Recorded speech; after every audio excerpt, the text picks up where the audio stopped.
கிறிஸ்து இயேசுவுக்குள் அன்பாய் அழைக்கப்பட்ட அன்புக்குரிய சகோதர சகோதரிகளே, நம்முடைய பிதாவாகிய தேவனுடைய ஒரு மகா பெரிய கிருபையினாலே தொடர்ந்து நாம் உயிரோடு இருக்கவும், விசேஷமான ஞாயிறு காலை ஆராதனையில் நாம் கலந்து கொள்ளவும், தேவனுடைய தெய்வீக திருவசனங்களை நாம் தியானிக்கவும், தேவன் நமக்கு கொடுத்திருக்கிற நல்ல கிருபைகளுக்காக, இரக்கங்களுக்காக அவருடைய பாதத்தண்டையிலே நம்முடைய ஆண்டவர் இயேசு கிறிஸ்துவின் மூலம் கோடான கோடி ஸ்தோத்திரங்களையும் துதிகளையும் நாம் வேறெடுத்துக் இன்றைய நாளுக்குரிய ஒரு ஆராதனைக்கு ஆரம்பமாகவும் நம்முடைய ஆத்தும ஜீவியத்திற்கு பிரயோஜனமாகவும் இன்றைய தினத்தில் ஒரு பெரிய தீர்க்க தரிசனத்தை நாம் மிக சுருக்கமாக நம்ம பார்க்க போகிறோம். ஒரு அப்டேட்டட் தீர்க்க தரிசனம் என்று நாம் எடுத்துக்கொள்ளலாம். அன்புக்குரிய சகோதர சகோதரிகளே, இந்த தீர்க்க தரிசனம் பொறுத்த வரைக்கும், அதாவது இப்போ கடைசி காலத்தில் வாழ்ந்து கொண்டிருக்கிற கிறிஸ்து இயேசுவுடைய பாத அங்கங்கள், அவர்கள் தாங்கள் எந்த காலத்தில் வாழ்ந்துட்டுருக்குறோம் அப்படிங்கிறத மென்மேலும் ஊர்ஜிதப்படுத்தணும் இல்லையா? அதற்கு நிறைய பாடங்கள், தீர்க்க தரிசனங்கள் பைபிளில் நமக்கு கொடுக்கப்பட்டிருக்கு. அதில் ஒரு பகுதி தான் இப்போ நம்ம பார்க்க போகிறோம். இந்த சப்ஜெக்டினுடைய தலைப்பு ராஜ்யத்தில் எலியாவின் பிரயாணம் என்கிற ஒரு தலைப்பில் நம்ம பார்க்க போகிறோம். இது ரொம்ப நாளைக்கு முன்னாடி எடுத்த ஒரு பாடம் தான். ஆனால் அன்றைக்கு எடுத்த ஒரு காலப்பகுதியில் இருந்த சில நிகழ்ச்சிகள் உலகத்தில் நடக்கக்கூடிய நிகழ்ச்சிகளோடு ஒப்பிட்டு பார்க்கிறத விட இப்போ சமீப காலங்களில், அது வந்து சொல்லப்போனால் இப்போ ஒரு 6 மாதம், 1 வருஷம், 2 வருஷம், இந்த காலங்களில் நடக்கக்கூடிய நிகழ்ச்சிகளோடு இந்த தீர்க்க தரிசனத்தை ஒப்பிட்டோம்னா இன்னும் கொஞ்சம் நம்முடைய விசுவாசம் வர்த்திக்கும். சரிங்களா? அதற்காக தான் இந்த ஒரு பாடத்தை நம்ம கவனிக்க போகிறோம். ராஜ்யத்தில் எலியாவின் பிரயாணம். நம்ம எலியா சப்ஜெக்டெல்லாம் எல்லாருக்குமே நல்லா தெரியும். அதில் எலியா வாழ்க்கையில் நிறைய எபிசோட் இருக்குது. அதில் நிறைய பார்த்துருக்கோம். ஒரு சப்ஜெக்ட் ஏற்கனவே இதுக்கு முன்னாடி பார்த்தோன்னா அவங்க இருக்கலாம், எலியா முந்தி வர வேண்டும் அப்படின்னு ஒரு பாடம். ரொம்ப இன்ட்ரெஸ்டிங்கான ஒரு சப்ஜெக்ட் அது ஆண்டவர் இயேசு கிறிஸ்து இந்த பூமிக்கு வருவதற்கு முன்பாக 400 வருஷங்களுக்கு முன்னால் ஒரு பெரிய கேப் ஆயிடுச்சுன்னு பார்க்குறோம் இல்லையா? கடைசியாக மல்கியா தீர்க்க தரிசி ஆசாரியர்களுக்கு தீர்க்க தரிசனம் சொல்லி அவர்களும் திருந்தாமல் போகும்போது இஸ்ரேல் ஜனங்களுக்கும் தேவனுக்கும் ஒரு 400 வருஷம் அந்த தொடர்பு இல்லாமல் இருந்தது. அதுக்கப்புறம் ஒரு 400 வருஷம் மறுபடியும் தொடர்பு ஏற்படுத்தப்படும் போது அந்த தொடர்பை ஏற்படுத்துவதற்காக அங்கே தேவன் யோவான் ஸ்நானகனை வச்சுருந்தார். அதுக்கப்புறம் கிறிஸ்து பின்னாடி வரார். அப்போது இந்த தொடர்பு எப்படி தேவன் ஏற்படுத்தினார்னு சொல்லி கவனிக்கும்போது, மல்கியா தீர்க்க தரிசன புஸ்தகம் 4ஆம் அதிகாரத்தில் படிச்சிருக்கிறோம். 5ஆம் வசனம் பாருங்கள். இதோ கர்த்தருடைய பெரிதும் பயங்கரமான நாள் வருகிறதுக்கு முன்னே நான் எலியா தீர்க்க தரிசிகளை அனுப்புகிறேன். அடுத்த வசனம், நான் பூமியை சங்காரத்தால் அடிக்காதபடிக்கு அவன் பிதாக்களுடைய இருதயத்தை பிள்ளைகளிடத்திற்கும் பிள்ளைகளுடைய இருதயத்தை பிதாக்களிடத்திற்கும் திருப்புவான். இதுதான் பழைய ஏற்பாட்டினுடைய கடைசி வசனம். அது ஒரு முடியற மாதிரியே இருக்காது, ஒரு கன்க்ளூட் ஆன மாதிரி இருக்காது. கவனிக்கிறீங்க? அதே வெளிப்படுத்தல் கடைசி, அதாவது புதிய ஏற்பாட்டினுடைய கடைசி வசனம் ஒரு கன்க்ளூட் ஆன மாதிரி இருக்கும். கர்த்தராகிய இயேசு கிறிஸ்துடைய கிருபை உங்களோடு இருப்பதாக அப்படின்னு இருக்கும். ஆனால் ஏன் பழைய ஏற்பாடு அப்படி இருக்குது அப்படின்னா, அதுதான் அவருடைய நேச்சர். இன்னும் அது முடியல, டு பி கண்டினியூட் அப்படின்னு அர்த்தம். அது தொடர்ச்சியாக வருது. அப்போ எங்கிருந்து தொடருது? கடைசியாக முடிக்கும்போது, நான் கர்த்தருடைய பெரிதும் பயங்கரமான நாள் வருவதற்கு முன்னாடி நான் எலியா தீர்க்க தரிசியை அனுப்புகிறேன். அப்படி வரும்போது இந்த பூமியை தேவன் சங்காரத்தால் அழிக்க போகிறார். இதை பற்றி சொல்லும் பொழுது மல்கியா 4ஆம் அதிகாரம் 1ஆம் வசனத்தில், இதோ நான் சூளையைப் போல எரிகிற நாள் வரும், அப்பொழுது அகங்காரிகள் யாவரும் அக்கிரமம் செய்கிற யாவரும் துரும்பாக இருப்பார்கள். வரப்போகிற அந்த நாள் நமக்கு நல்லா புரிஞ்சுக்கலாம். அந்த நாள்ங்கிறதே கிறிஸ்துவுடைய ராஜ்யம் தான். நிறைய இடங்களில் படிச்சிருக்கோம். அவர்களை அந்த நாள் அவர்களை சுட்டரிக்கும், அது அவர்களுக்கு வேரையும் கொப்பையும் வைக்காமல் அவங்களுடைய ஆரிஜினே இல்லாமல் போயிடுங்கிறார். தலைமுறையே இல்லாமல் போயிடும். அப்படிப்பட்ட ஒரு மகா பெரிய சங்காரம் இந்த பூமியில் வரப்போகுது. அந்த சப்ஜெக்டில் என்ன கொஸ்டின்னா, கர்த்தருடைய பெரிதும் பயங்கரமான நாள் நான் பூமியை சங்காரத்தால் அழிக்கிறதுக்கு முன்னால் நான் எலியா தீர்க்க தரிசி அனுப்புகிறேன் அப்படின்னு அங்கே தீர்க்க தரிசனம் இருக்குது. அப்படின்னா நம்ம என்ன புரிஞ்சுக்கலாம்? அப்போ கர்த்தருடைய பெரிதும் பயங்கரமான நாள்ங்கிறது இப்போ தான் வந்திருக்கு, மப்பும் மந்தாரமான. அப்போ இங்கே தான் எலியா தீர்க்க தரிசி வரணும் இல்லையா? அதுதான் எல்லாருடைய எதிர்பார்ப்புமாக இருந்தது. ஆனால் இது பழைய ஏற்பாட்டின் காலத்தினுடைய கடைசி பகுதியில் சொன்னதுனால அன்றைக்கு வாழ்ந்த பரிசேயர்கள், சதுசேயர்கள், இதெல்லாம் இவங்கெல்லாம் பற்றின அப்போவே நிறைய பழைய ஏற்பாட்டு கால விஷயங்கள் எல்லாம் படித்தாங்க. படிச்சுட்டு எலியா வரணும்னு இந்த வசனத்தை வச்சு சொல்லிட்டாங்க. கவனிக்கிறீங்களா? அப்படி சொல்லும் பொழுது தான் ஒரு முறை ஆண்டவர் இயேசு கிறிஸ்து மறுரூப மலையில் மறுரூபமாகிறார். அவரோட எலியாவும் அங்கே மோசையும் பேசுகிறது மாதிரி ஒரு காட்சி. அது நமக்கு சப்ஜெக்ட் தெரியும். அப்போ அந்த காட்சி முடிச்சுட்டு வரும்போது எலியாவும் மோசையும் கிறிஸ்துவோட பேசுகிற மாதிரி அந்த காட்சி அதை அந்த சப்ஜெக்டில் பார்த்துருக்கோம் இல்லையா? அப்போ சீஷர்கள் கேட்குறாங்க, அப்போ எலியா முந்தி வரணும்னு சொல்லியிருக்காங்களே எலியா அப்படின்னு சொல்லும் பொழுது ஆண்டவர் சொல்கிறார், எலியா முந்தி வந்து எல்லாவற்றையும் சீர்படுத்துவது மெய்தான், ஆனால் எலியா வந்தாச்சு அப்படின்னார். அதுவும் சப்ஜெக்ட் தெரியும் இல்லையா? அது யார் சொல்கிறாருன்னா யோவான் ஸ்நானகன்னு சொல்கிறார். ஸோ அவர் வந்து என்ன பண்ண போகிறார்? லூக்கா 1:17 அவரை குறித்து சொல்லும் பொழுது, பிதாக்களுடைய இருதயத்தை பிள்ளைகளிடத்திற்கும் கீழ்ப்படியாதவர்களை நீதிமான்களுடைய ஞானத்திற்கும் திருப்பி உத்தமமான ஜனத்தை கர்த்தருக்கு ஆயத்தம் பண்ணும்படியாக அவன் எலியாவின் ஆவியும் பலமும் உடையவனாய் அவருக்கு முன்பாக நடப்பான். அதாவது எலியா பிறந்து வரல, எலியாவினுடைய ஆவியுடைய, அப்படின்னா புரியுதா? எலியாவுடைய மைண்டு. அப்போது எலியாவுக்கும் யோவான் ஸ்நானகனுக்கும் ஏதோ ஒரு பெரிய ஒரு கனெக்ஷன் இருக்கிற மாதிரி இருக்கு இல்லையா? ஆமாம், உண்மைதான். அதில் என்ன மிகப்பெரிய கனெக்ஷன் சொல்லும்போது, எலியா தீர்க்கதரிசி ஒரு முறை ஒரு மிகப்பெரிய அற்புதத்தை செஞ்சு, அற்புதத்தை ஆக்சுவலாக அவர் செய்யலை, அவர் பலி செலுத்தினார். அந்த பலியை தேவன் அக்கினியில் அங்கீகரிக்கும் போது அந்த ஜனங்களை அவர்கள் வாயிலேயே யாவேயே தெய்வம் என்று அங்கே சொல்ல வச்சார். பிதாவாகிய தேவனை அவர்கள் அறிக்கையிட வச்சார். இது எலியா. யோவான் ஸ்நானகன் என்ன பண்ணார்னா, நம்முடைய ஆண்டவர் இயேசு கிறிஸ்துவை இன்ட்ரோடியூஸ் பண்ணுறார். இவர் தான் உலகத்தில் பாவத்தை சுமந்து தீர்க்கிற தேவாட்டுக்குட்டி. புரியுதுங்களா? அப்போ அங்கே எலியா, இங்கே யோவான் ஸ்நானகன். இவங்க ரெண்டு பேருமே பார்த்தீங்கன்னா வந்திருந்த காலம் கர்த்தருடைய பெரிதும் பயங்கரமான நாள் வந்த மாதிரியே தெரியலையே இல்லையா? ஆனால் ஒன்றும், ஆண்டவர் இயேசு கிறிஸ்துடைய முதலாம் வருகையில் இஸ்ரேல் ஜனங்களுக்கு ஒரு பெரிய ஆபத்து காலம் வந்தது. அதைத்தான் சொல்கிறாரா அப்படின்னா அதுவும் கரெக்டாக நமக்கு சரியாக பிடிபடலை. அதுக்கப்புறம் தீர்க்க தரிசனங்களை ஆராய்ந்து பார்க்கும் பொழுது தான் கர்த்தருடைய பெரிதும் பயங்கரமான நாள் இங்கே வரும்போது இங்கே ஒரு எலியா வருவார். அப்போ இந்த பூமியை தேவன் சங்காரத்தால் அடிக்கிறதுக்கு முன்னாடியே எலியா வந்து ஏதோ ஒரு சீர்படுத்துகிற வேலையை இங்கே செய்வார். யார் மாதிரி? அங்கே எலியா மாதிரி, இங்கே யோவான் ஸ்நானகன் மாதிரி. இங்கே இப்போ இங்கேன்னா நம்ம இருக்கக்கூடிய காலப்பகுதியில் இங்கே ஒரு எலியா வரப்போகிறார். ஸோ இந்த எலியா யாருன்னு தெரியணும். அப்போ யோவான் ஸ்நானகனும் எலியாவையும் கம்பேர் பண்ணும்போது கவனிக்கிறீங்களா? எலியா பிதாவாகிய தேவனையும் யோவான் ஸ்நானகன் ஆண்டவர் இயேசு கிறிஸ்துவையும் ஒரு முறை என்ன பண்ணாங்கன்னா, என்ன செய்தான்? பிரகடனப்படுத்தினார்கள். ப்ரொக்ளைம்டு சொன்னாங்க இல்லையா? அப்போ இந்த கடைசியாக வரப்போகிற எலியா யார் என்று சொல்லி கவனிக்கும்போது, பிதாவாகிய தேவனை அவர் தனியாக பிரகடனப்படுத்தினார் எலியா. யோவான் ஸ்நானகன் இயேசு கிறிஸ்துவை பிரகடனப்படுத்தினார். கடைசி காலத்தில் கர்த்தருடைய பெரிதும் பயங்கரமான நாள் வந்து இந்த பூமியை சங்காரத்தில் அடிக்கிறதுக்கு முன்னாடி இங்கே ஒரு எலியா வருவார். இந்த எலியா பிதாவாகிய யாவே தேவனையும் அவருடைய குமாரனையும் இந்த பூமியில் பிரசித்தப்படுத்துவார்கள். அவங்க யாரு? யாரோ வரப்போகிறாங்களா? இல்லை. அப்போ யாருங்க? ஆமாங்க, நம்ம தான்.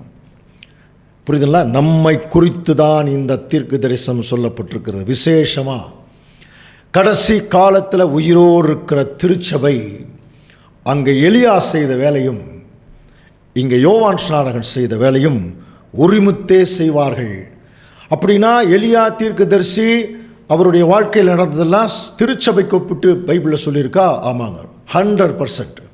அதில் முக்கியமாக நம்ம கவனிக்க வேண்டியது, எலியா எடுத்து கொள்ளப்பட்டார் இல்லையா? அது இப்படி சுழல் காற்றல. அதே மாதிரி தான் இப்போ உயிரோடு இருக்கக்கூடிய திருச்சபை. அப்போ நம்ம என்ன புரிந்து கொள்ளலாம், எலியாவுடைய லைஃப்பில் நடந்த நிகழ்ச்சிகளை கடைசி அவர் எடுத்துக்கொள்ளப்படக்கூடிய அந்த காலப்பகுதி இருக்கு இல்லையா, அந்த காலப்பகுதியில் ஒரு பெரிய பெரிய நிகழ்ச்சிகள் எல்லாம் நடந்தது. அது எதற்கு நிழல்னா, உயிரோடு இருக்கக்கூடிய திருச்சபையினுடைய லைஃப்பில் நடக்கக்கூடிய சில காரியங்களை நமக்கு புரியறதுக்காகவே ஒரு சரித்திரமாக தேவன் அங்கே எழுதி வைத்திருக்கிறத நம்ம பார்க்கலாம். அதனால தான் இந்த சப்ஜெக்டினுடைய தலைப்பே ராஜ்யத்தில் எலியாவின் பிரயாணம். அப்போ எலியா எங்கே இருக்கிறாருன்னு புரிஞ்சுக்கலாம். பாருங்கள், எலியா காலத்தில் என்ன நடந்து நிறைய நிகழ்ச்சிகள் இருக்குது. அதில் ஆகாப் ராஜா, அவன் ஒரு மோசமான ராஜா. அவனுடைய ஒய்ஃப் ஏசபேல், அந்த அம்மா மோசமான ராணி, தீர்க்கதரிசிகளை கொலை செஞ்சுட்டு இருந்தது. எலியாவை கொல்றதுக்கும் ஆள் அனுப்பிச்சு. இப்படி சூழ்நிலை இருக்கும்போது அங்கே ஒரு பெரிய ஒரு பஞ்சம் வருது இல்லையா. ஸோ அந்த பஞ்சத்தை பற்றி பாருங்கள், 1 ராஜாக்கள் 17ஆம் அதிகாரத்தில் 1ஆம் வசனம், கீலேயாத்தின் குடிகளிலே திஸ்பியனாகிய எலியா ஆகாபை நோக்கி, என் வாக்கின்படியே அன்றி இந்த வருஷங்களிலே பனியும் மழையும் பெய்யாதிருக்கும் என்று இஸ்ரேலின் தேவனாகிய கர்த்தருக்கு முன்பாக நிற்கிற நான் என் ஜீவனை கொண்டு நான் சொல்கிறேன். புரியுதுங்களா? அப்போது இவர் காலத்தில் ஒரு பெரிய பஞ்சம் வருவதற்கு அங்கே ஒரு ஏற்பாடு அங்கே நடந்துதான். இதை குறித்து யாக்கோபு எழுதுகிறார் பாருங்கள். யாக்கோபு 5ஆம் அதிகாரம் 17ஆம் வசனம், எலியா என்பவன் நம்மை போல் பாடுள்ள மனுஷனாய் இருந்து மழை பெய்யாதபடிக்கு கருத்தாய் ஜெபம் பண்ணினான். அப்பொழுது 3 வருஷமும் 6 மாதமும் பூமியின் மேல் மழை பெய்யவில்லை. கொஞ்சம் கவனிக்கலாம். அப்போ பாருங்க, அப்பவே ஒரு ஜெபம் பண்ணாரா. அப்போ 3 வருஷம் 6 மாதம், 3 வருஷம் இல்லையா, அங்கே மழையே இல்லை. யோசனை பண்ணி பாருங்க, ஒரு 4 மாதம் மழை பெய்யினாலே அங்கே எப்படிப்பட்ட வறட்சி, 6 மாதம் மழை பெய்யலினா எப்படிப்பட்ட வறட்சி. ஆனால் 3 வருஷம் அங்கே மழையே பெய்யலை. அப்போ தேவன் எலியாகிட்ட சொல்கிறார், நீ இவ்விடத்தை விட்டு கீழ் திசையை நோக்கி போய் யோர்தானுக்கு நேராக இருக்கிற அந்த கேரித் ஆற்றங்கரைக்கு நீ போயிடு. அந்த ஆற்றிலே நீ தண்ணி குடி. உன்னை போஷிக்க காகங்களுக்கு நான் கட்டளையிடுவேன். அப்போ காகங்கள் அவனுக்கு விடியற் காலத்தில் அப்பவும் இறைச்சியும், சாயங்காலத்தில் அப்பவும் இறைச்சியும் கொண்டு வந்தது. தாகத்திற்கு அந்த ஆற்றின் தண்ணீரை குடித்தான். இதுன்னு ஆச்சரியமாக இருக்கு இல்லையா. அந்த தேசம் முழுவதும் பஞ்சம். அப்படி இருக்கிற போது அங்கே எலியாவுக்கு மட்டும் பார்த்தீங்கன்னா காலையிலையும் சாயங்காலமும் அப்பமும் இறைச்சியும் கிடைக்குது. அப்படின்னா இது எப்படி புரிஞ்சுக்கிறது? அப்பம்னாலே தெரியுமில்லையா, அப்போ எங்கேயோ ஒரு இடத்துல ஒரு விளைஞ்சிருக்கணும் கோதுமை. அப்போ அதை மாவு பண்ணி அவர் அப்பமாக சுட்டு, அது எங்கேயோ அப்பமாக சுட்டுருக்கணும். அதை காகம் எடுத்துக்கொண்டு கொடுக்குது. அதே மாதிரி தான் இறைச்சியும். இது சாத்தியமா? அப்போ இதுக்கு ஏதாவது நிழல் இருக்கா என்று சொல்லி கொஞ்சம் கவனிச்சிங்கன்னா, அன்புக்குரிய சகோதர சகோதரி, நம்முடைய பைபிள் ஃபீஸ்ட் யூடியூப் சேனலில் பிளேலிஸ்ட் அப்படின்னு ஒரு ஆப்ஷன் இருக்குது. அதில் போய் பார்த்தீங்கன்னா நிறைய ஃபோல்டர் ஓப்பன் ஆகும். அதில் வெளிப்படுத்தின விசேஷம் அப்படின்னு சொல்லி ஒரு ஃபோல்டர் இருக்குது. அதாவது ரெவலேஷன் முழுவதும் 22 அதிகாரங்களும் தேவனுடைய சத்தியங்களை குறித்து அநேக விஷயங்கள் பரிமாறப்பட்டிருக்கு. அதில் உள்ளே போய் பார்த்தீங்கன்னா எலியாவுக்கு எப்படி அந்த ஒரு அப்பம் கிடைச்சது, அந்த அப்பம் எப்படி வந்தது, எங்கிருந்து வந்தது என்பதற்குரிய டீட்டெயில் அந்த தீர்க்க தரிசனத்தில் இருக்குது. ஆனால் அதை குறித்து நம்ம பேசுறதுக்கான வாய்ப்பு இல்லை. இது வேறு சப்ஜெக்ட், அதை ஒட்டி பாடம் தான். பட் அது டீட்டெயிலாக நம்ம போக முடியாது. பட் ஒரு வேளை நீங்கள் அதை கேட்பதற்கு உங்களுக்கு வாய்ப்பு இருந்தால் நீங்கள் அதை கேட்பார். ஸோ இப்படியாக அந்த தேசத்தில் பார்த்தீங்கன்னா மழை பெய்யாதபடினாலே அங்கே ஆறும் அங்கே வற்றிடுச்சு. இப்போது ஒரு பெரிய பஞ்சம் வந்தோடனே நமக்கு தெரியும் இல்லையா, பஞ்சம் ஏன் வருதுங்கிறதுக்கு நமக்கு விளக்கம் தெரியும். ஏற்கனவே இஸ்ரேல் ஜனங்கள் எப்பப்போலாம் கீழ்ப்படியாமல் போகிறாங்களோ அவங்களுக்கு தேவன் கொடுத்த தண்டனைகள் ஒன்று தான் இந்த பஞ்சம். அந்த பஞ்சம் வந்துருச்சு. உடனே வழக்கம் போல் அன்றைக்கி இருந்த ஜனங்கள் எல்லாம் யார் மேலே தான் கோபம் வரும்? அன்றைக்கி யாராவது தீர்க்க தரிசனம் சொன்னாங்கன்னா தீர்க்க தரிசி மேலே தான் கோபம் வரும். அதே மாதிரி தான் ஆகாப் ராஜாவுக்கும் அங்கே கோபம் வந்தது.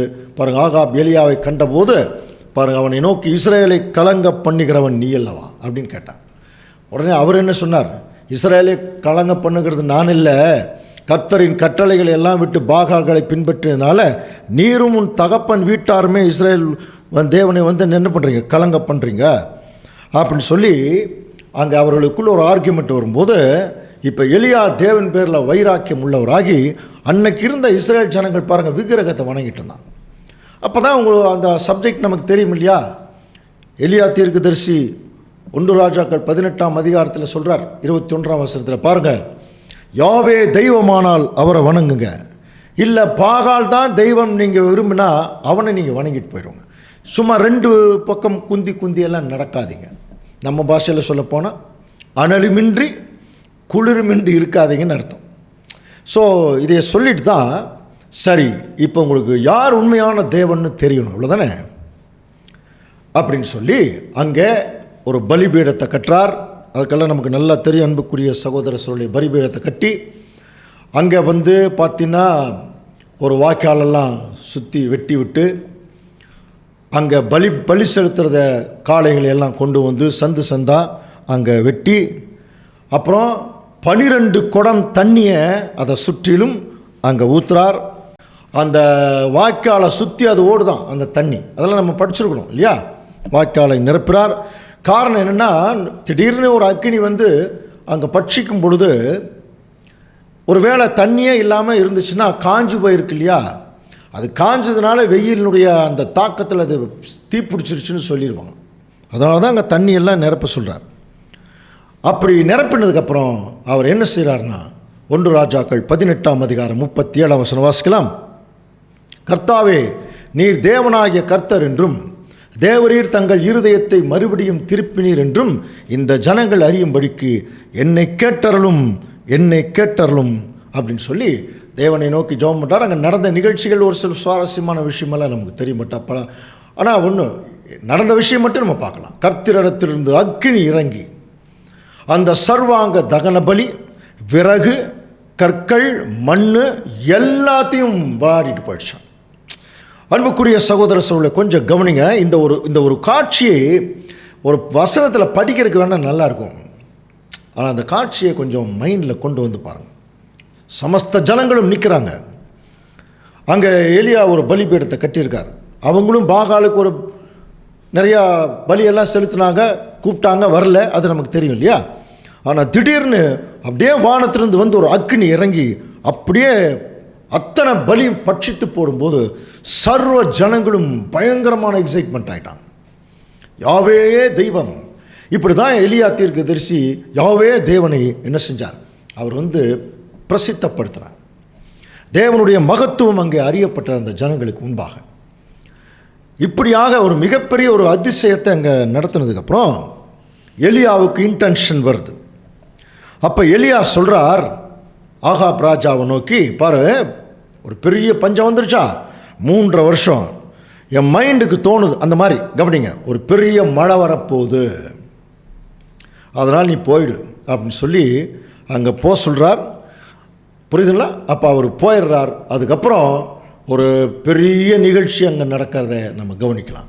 இப்போது நம்முடைய சப்ஜெக்டு இங்கிருந்து தான் ஆரம்பிக்க போகிறது. ஸோ ராஜ்யத்தில் எலியாவின் பிரயாணம் அப்படின்னா நம்ம புரிஞ்சுக்கலாமா? இது யாருடைய பிரயாணம்னா, இது எலியாவுடைய பிரயாணம் இல்லை, எடுத்துக்கொள்ளப்பட போகிற அல்லது ஏற்கனவே எடுத்துக்கொள்கிற கடைசி கால திருச்சபைக்கு தேவன் ஒரு பிரயாணம் வச்சாராம். அதில் நிறைய அனுபவங்கள் இருக்கும். அந்த அனுபவங்கள் யாருக்கு ஏற்பட போகுதுன்னா, விசேஷமாக கடைசி கால திருச்சபை, உயிரோடு இருக்கும் திருச்சபை பாத அங்கங்கள். இது வந்து அதாவது முதல் சபையிலிருந்தே 7ஆம் சபை வரைக்கும் இருக்கக்கூடிய சபை மக்களுடைய ஹிஸ்ட்ரியை எலியா தீர்க்கதரிசியுடைய வாழ்க்கை நமக்கு அது சொல்லாது, அது செட் ஆகாது. அது நமக்கு நல்லா தெரியும். எலியா தீர்க்கதரிசி எடுத்துக்கொள்ளப்படுறாருனாலே அது கடைசி கால திருச்சபை எடுத்துக்கொள்ளப்படக்கூடிய ஒரு காலப்பகுதியில் அல்லது அதுக்கு ஜஸ்ட்டு நடக்கிறது கொஞ்சம் முன்னாடி நடக்கக்கூடிய நிகழ்ச்சிகள் தான். அப்போது இது எங்கிருந்து ஆரம்பிக்குது என்று சொல்லி நம்ம கவனிக்கும் பொழுது ஒரு 3.5 வருஷம் பெரிய பஞ்சம் அங்கே நடந்திருக்கு. கவனிக்கிறீங்களா? அப்போ அங்கே யாருக்குமே சாப்பாடு இல்லை. ஆனால் விசேஷமாக எலியாவுக்கு மட்டும் கொஞ்சம் சாப்பாடு அங்கே கிடைச்சிது. அப்படின்னா எப்படிப்பட்ட ஒரு பஞ்சமாக இருந்திருக்கு பாருங்க. இந்த பஞ்சம் முடியும் போது ஆகாப் ராஜாவும் போயிட்டார், நீ போயிருன்றார். அப்படின்னா புரியுதுங்களா? நமக்கு ஏற்கனவே சில நிழல் பார்த்துருக்கோம். யேசபேல், ஆகாப் ராஜா 2 பேருமே கொஞ்சம் ஞாபகப்படுத்திங்க. ஆகாப் ராஜா வந்து யாருக்கு நிழலாக இருக்கார்னா, இப்போவும் இந்த உலக அரசாங்கங்களுக்கு அவர் நிழலாக இருக்கார். யேசபேல் ராணி அது தெரியும் இல்லையா? தீர்க்கதரிசிகளை கொலை செய்த ஒரு ராணி. அது யாருக்கு ஏற்கனவே படிச்சிருக்கிறோம் இல்லையா? போப்பு மார்க்கம். அவங்க தானே தீர்க்கதரிசிகள் எல்லாம், தேவனுடைய பிள்ளைகள் எல்லாம் கொலை செஞ்சான். அப்போ யேசபேல் ராணி பார்த்தீங்கன்னா போப்பு மார்க்கத்துக்கு நிழலாக இருக்காங்க. அதெல்லாம் நம்ம ஏற்கனவே படிச்சிருக்கிறோம். இப்போ இந்த பஞ்சகாலம் முடியும் போது உலக அரசாங்கங்கள் அவங்களுடைய வேலையை அவங்க பார்த்துட்டு இருக்கிறாங்க, அப்படி புரிஞ்சுக்கலாம். அதான் போயிருந்துட்டேன். இப்போ என்ன நடக்குதுன்னா, தன்னுடைய ஊழியக்காரனை கூப்பிட்டு, இப்போ நீ போய் சமுத்திர முகமாய் பார். 1 ராஜாக்கள் 18:43 வாசிக்கலாம். தன் ஊழியக்காரனை நோக்கி, நீ போய் சமுத்திர முகமாய் பார் என்றான். அவன் போய் பார்த்து ஒன்றுமில்லை என்றான். நீ இன்னும் 7 தரம் போய் பார் என்றான். இந்த வசனங்கள் கொஞ்சம் கவனிங்க அன்புக்குரிய சகோதர சகோதரி. எப்படின்னா, நீ போய் சமுத்திர முகமாய் பாருன்னா, சமுத்திரத்துக்கு முகமெல்லாம் கிடையாது, ஒன்றும் இல்லை, போய் இன்னைக்கு இந்த கடலை பாருங்கிறார், அவ்வளோதான். போய் இந்த கடலை சமுத்திரத்தை பாரு. பார்க்குறேன், ஒன்றுமே இல்லையே அப்படின்னு சொல்லும்போது, நல்லா பார், 7 முறை பாரு அப்படின்னு சொல்லும்போது, 7ஆம் தரம் அப்படின்னா புரியுதுன்னா ஃபுல்லாக பர்ஃபெக்டாக போய் பார்த்துட்டாருன்னு அர்த்தம். அப்போ இதோ சமுத்திரத்திலிருந்து ஒரு மனுஷனுடைய உள்ளங்கை அத்தனை சிறிய மேகம் எழும்புகிறது அப்படின்னா, இந்த வசனத்தை நாங்கள்லாம் தொடக்க காலத்திலலாம் படிக்கும்போது எப்படி புரிஞ்சுக்கிட்டோம்? ஒரு உள்ளங்கை வர்ற மாதிரியே புரிஞ்சுக்கிட்டோம். கவனிக்கிறீங்களா? ஆக்சுவலாக அது உள்ளங்கை கிடையாது, உள்ளங்கை அளவு மேகம், கொஞ்சம் மேகம் பார்க்குறார் சமுத்திரம், அதில் கொஞ்சம் மேகம் அப்படியே மேலே வருது. மேகம்னாலே மழை வரப்போகுதுன்னு அர்த்தம் இல்லையா? ஆனால் கொஞ்சம் தான் வருது. ஆனால் அடுத்த வசனம், நீ போய் ஆகாபை நோக்கி மழையுமை தடை செய்யாதபடிக்கு ரதத்தை பூட்டி போய்விடும் அப்படின்னு என்ன அர்த்தம்? பெருமழை வரப்போகுது, நீ இங்கே இருந்தால் தப்பிக்க முடியாது, போயிருங்கிறார். இதுதான் என்னுடைய அர்த்தம். புரியுதா? அப்போ எப்படி புரிஞ்சுக்கலாம்னா, உலக அரசாங்கங்களை பார்த்து திருச்சபை சொல்லுமா ஒரு டைமு, அல்லது சொல்லியிருக்கா ஒரு பெரிய மழை வரப்போகுது இந்த பூமியில், நீ இதுக்கு மேலே இங்கே தாக்கு பிடிக்க முடியாது, நீ ஓடி போக வேண்டிய டைம் வந்துருச்சு அப்படின்னு என்ன அர்த்தம்? உலக ராஜ்யங்கள் எல்லாம் வெளியே போகக்கூடிய டைம் வந்துருச்சுன்னு அர்த்தம். கவனிக்கிறீங்களா? சரி, இப்போ அவர் அந்த உள்ளங்கை அளவு மேகம் பார்க்குறார். அது கொஞ்சம் கொஞ்சமாக பெருசாகி கார் மேகமாக மாறுகிறது. ஒரு பலத்த மழை பாருங்கள். அந்த சமுத்திரம்னாலே அந்த ஏரியா ஃபுல்லாக மிகப்பெரிய பலத்த மழை அங்கே உருவாச்சான். எப்படி உருவாச்சு? 1 ராஜாக்கள் 18:45 வசனம். அதற்குள்ளாக வானம் மேகங்களினாலும் காற்றினாலும் கருத்து பெருமழை உண்டாயிற்று. ஆகாப் ரதத்தில் ஏறி இஸ்ரேலுக்கு போனான். பாருங்க, அப்பொழுது வானம் மேகங்களினாலும் காற்றினாலும், புரியுதுங்களா, பெருமழை உண்டாயிற்று. கொஞ்சம் கவனிங்க. இப்போ இந்த நிகழ்ச்சி இருக்கு இல்லையா, இது எல்லாமே நிழல், அது நல்லா புரிஞ்சுக்கலாம். இந்த மழை வருவதற்கு ஜஸ்ட் முன்னால் 3.5 வருஷம் பஞ்சம் நடந்திருக்கு. எலியா அங்கே இருந்திருக்கார், அவருக்கு மட்டும் சாப்பாடு கிடச்சிருக்கு இல்லையா? இந்த 3.5 வருஷ பஞ்சம் பழைய ஏற்பாட்டு காலத்தில், அதே மாதிரி தான் புதிய ஏற்பாட்டு காலத்திலையும் இங்கேயும், இங்கே ஒரு ஆகாப் இருக்கார், இங்கே ஒரு யேசபேல் இருக்கு, இங்கேயும் எலியா இருக்கார், இங்கேயும் ஒரு 3.5 வருஷ பஞ்சம் நடந்தது. புரியுதுங்களா? 3.5 வருஷங்கிறது நமக்கு நல்லா தெரியும் அன்புக்குரிய சகோதர சகோதரிகளே. நமக்கு நிறைய தீர்க்க தரிசனங்கள் நம்மெல்லாம் பரிச்சயமானவர்கள். ஒரு காலமும் காலங்களும் அரை காலமும் படித்தோம் இல்லையா? தானியேல் தீர்க்க தரிசன புஸ்தகத்திலே நம்ம படித்தோம். பாழாக்கு மறுவறுப்பை குறித்து தானியேல் தீர்க்கதரிசி எழுதியிருக்கிறானே, அதில் ஆரம்பிப்பார். அன்றாட பலி நீக்கப்பட்டு பாழாக்கு மறுவறுப்பு ஸ்தாபிக்கப்படும் காலம் முதல் படிச்சிருக்கோம் இல்லைங்களா? அப்போது அன்புக்குரிய சகோதர சகோதரி, இந்த அந்தி கிறிஸ்து சப்ஜெக்ட் படிக்கும்போது 2 தெசலோனிக்கேயர் 2ஆம் அதிகாரத்தில் ஆரம்பித்து அப்படியே தானியேல் 7ஆம் அதிகாரத்துக்குள்ளே வந்து, கவனிக்கிறீங்களா, அப்படியே 12ஆம் அதிகாரத்துக்குள்ளே போய், அப்புறம் வெளிப்படுத்தல் 12, 13, 17ஆம் அதிகாரம், 18ஆம் அதிகாரத்துக்குள்ளெல்லாம் வருவோம். அப்படியே அந்த ட்ராவல் போயிட்டே இருக்கும். அதில் நம்ம தொடர்ந்து பார்க்குறது, போப்பு மார்க்கத்தால் இந்த பூமி உச்சக்கட்ட அரசாட்சிக்கு இருந்த காலம்தான். கவனிக்கிறீங்களா? அந்த 3.5 வருஷம், 3.5 வருஷத்துக்கு எவ்வளோ நாள்? 1260 நாள். 1260 நாளுங்கிறது 1260 வருஷம். இதை 3 விதத்தில் சொல்லப்பட்டிருக்கு. ஒன்று, ஒரு காலமும் காலங்களும் அரை காலமும். இன்னொன்று 1260 நாள், இன்னொன்று 42 மாதம். இதெல்லாம் சப்ஜெக்ட் நமக்கு தெரியும்.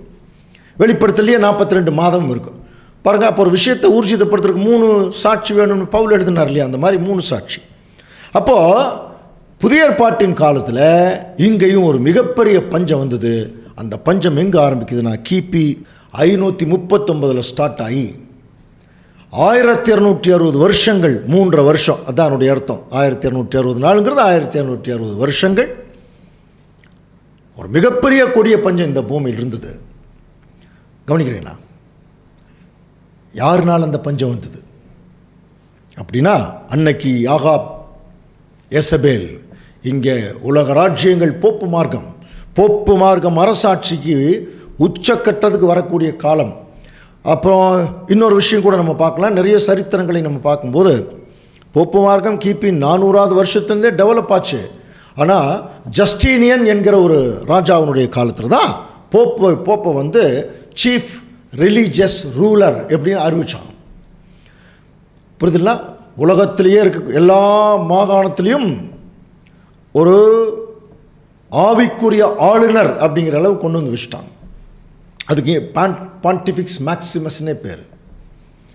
புரியுதுங்களா? அப்போ அப்படி ஒரு பட்டம் கொடுத்து கொண்டு வந்து மேலே வச்ச உடனே போப்பினுடைய எதச்சதிகாரம் ரொம்ப அதிகமாச்சு. அது எந்த வருஷம்னா கிபி 539 வருஷம். அங்கிருந்து 1260 வருஷங்களை 3 வருஷம் அந்த கூட்டினோம்னா 1799. அது நமக்கு நல்லா தெரியும். அது என்ன அந்த வருஷம்? நெப்போலியன் போனபார்ட் படிக்கிறோம் இல்லையா, அந்த நெப்போலியன் வந்து போப் பயஸ் 6 அவர் அரெஸ்ட் பண்ணி பிரான்ஸுக்கு கொண்டு போன வருஷம். 1799 வருஷங்கள் வரைக்கும் அந்த பாருங்கள் மிகப்பெரிய பஞ்சம் இந்த பூமியில் இருந்தது. பஞ்சம்னா தெரியும் இல்லையா, ஆகார குறைவினால் உண்டாகிய பஞ்சம் அல்ல, வேத வசனம் கிடைக்காத ஒரு பஞ்சம். போப்பு மார்க்கத்தினுடைய காலத்தில் எப்படி எலியாவின் காலத்தில் தண்ணியும் இல்லை சாப்பாடும் இல்லை, அந்த மாதிரி பாருங்கள் போப்பு மார்க்கம் அரசாட்சி பண்ண அந்த 12 நூற்றாண்டுகளும் பைபிளை புதைச்சிட்டாங்க.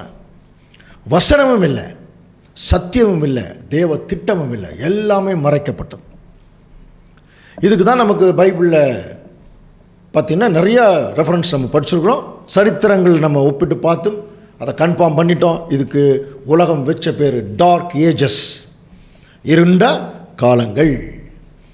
ஸோ இதுதான் அன்னைக்கு பஞ்சம் மாதிரி இங்கேயும் புதிய ஏற்பாட்டின் காலத்தில் இங்கேயும் அதே 3 வருஷ பஞ்சம்.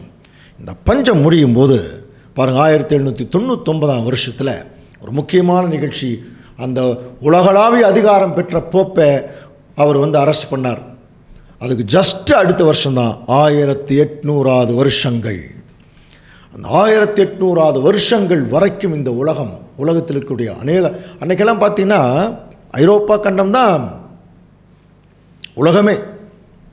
அங்கே என்ன மாற்றம் நடக்குதோ அது எல்லா பக்கம், நம்ம இந்தியா உள்பட. அப்படி இருக்கிற பட்சத்தில் அங்கே ஏற்படக்கூடிய மாற்றங்கள் தான் உலகளாவிய மாற்றங்களாக மாறும். அதை நம்ம புரிஞ்சுக்கலாம். ஏன்னா நம்ம அதைவே ஃபோக்கஸ் பண்ணுறோம்னு நினச்சிக்க வேண்டாம். இப்போவும் பார்த்தீங்கன்னா ஐரோப்பா கண்டம்ங்கிறது பாருங்கள், பிரிட்டிஷ் அந்த மேல் இருக்கக்கூடிய மேலை நாடுகள் எல்லாம் படிக்கிறோம் இல்லையா, அதனுடைய எக்ஸ்டென்ஷன் தான் அமெரிக்கா. புரியுதுங்களா? பிரிட்டிஷ் பீப்புள் தான் போய் அமெரிக்காவில் செட்டில் ஆனாங்க.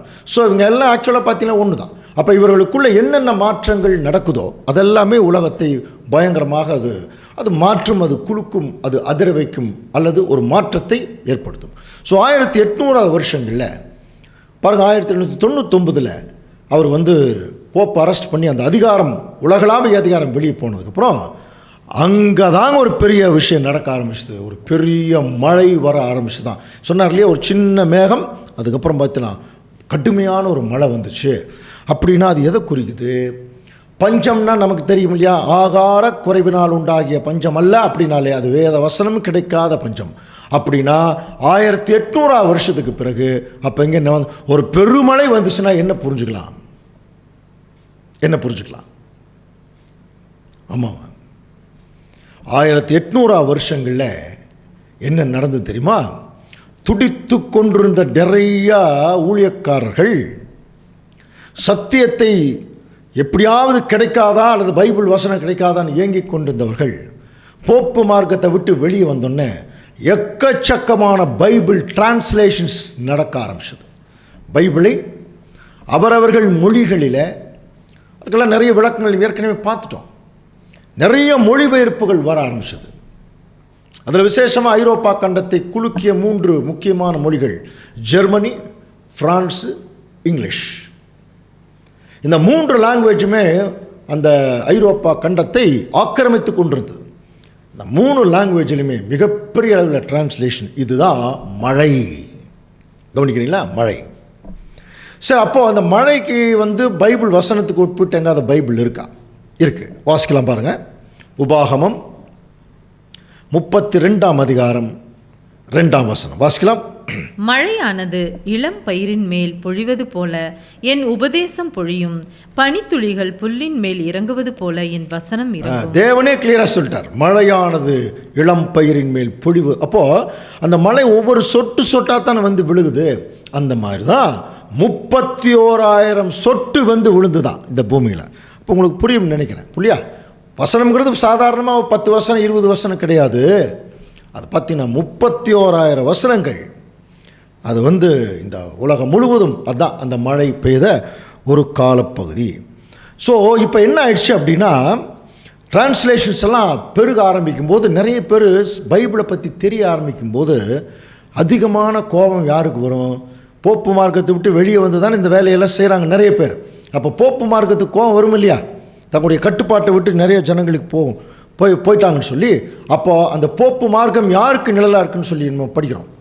ஏசபேல் படித்தோம் இல்லையா? பாருங்கள், 1 ராஜாக்கள் 19ஆம் அதிகாரம் 1ஆம் வசனம்.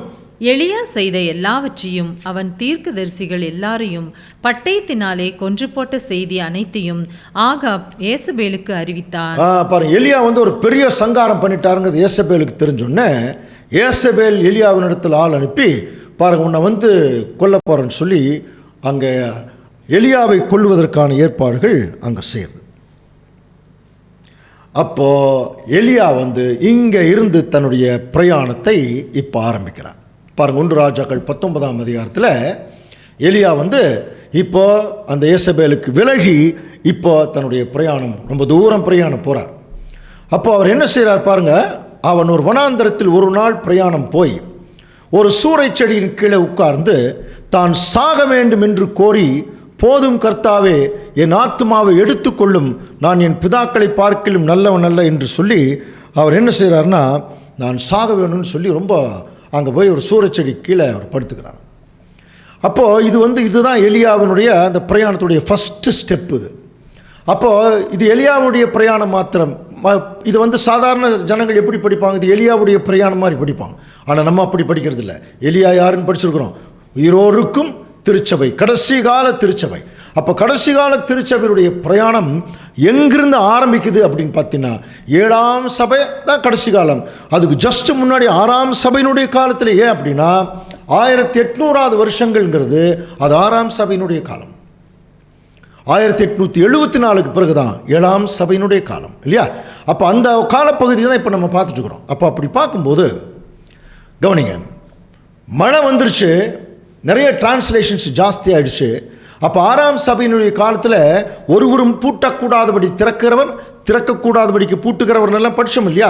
அப்போ பைபிள் நிறைய டிரான்ஸ்லேஷன் வந்துருச்சு. ஆனால் என்ன மிகப்பெரிய குழப்பம் தெரியுங்களா? சத்தியம் அங்கே மறைக்கப்பட்டது. அதனால தான் 6ஆம் சபைக்கு வெளிப்படுத்தலாம் சொல்லும்போது, என் பொறுமையை குறித்து சொல்லப்பட்ட வசனத்தை நீ காத்து கொண்டபடியால் பூமியின் வேலுங்கும் வரப்போகிற பூச்சக்கரத்துக்கு வரப்போகிற சோதனை காலத்திற்கு தப்பும்படி உன்னை காப்பேன்கிறார்.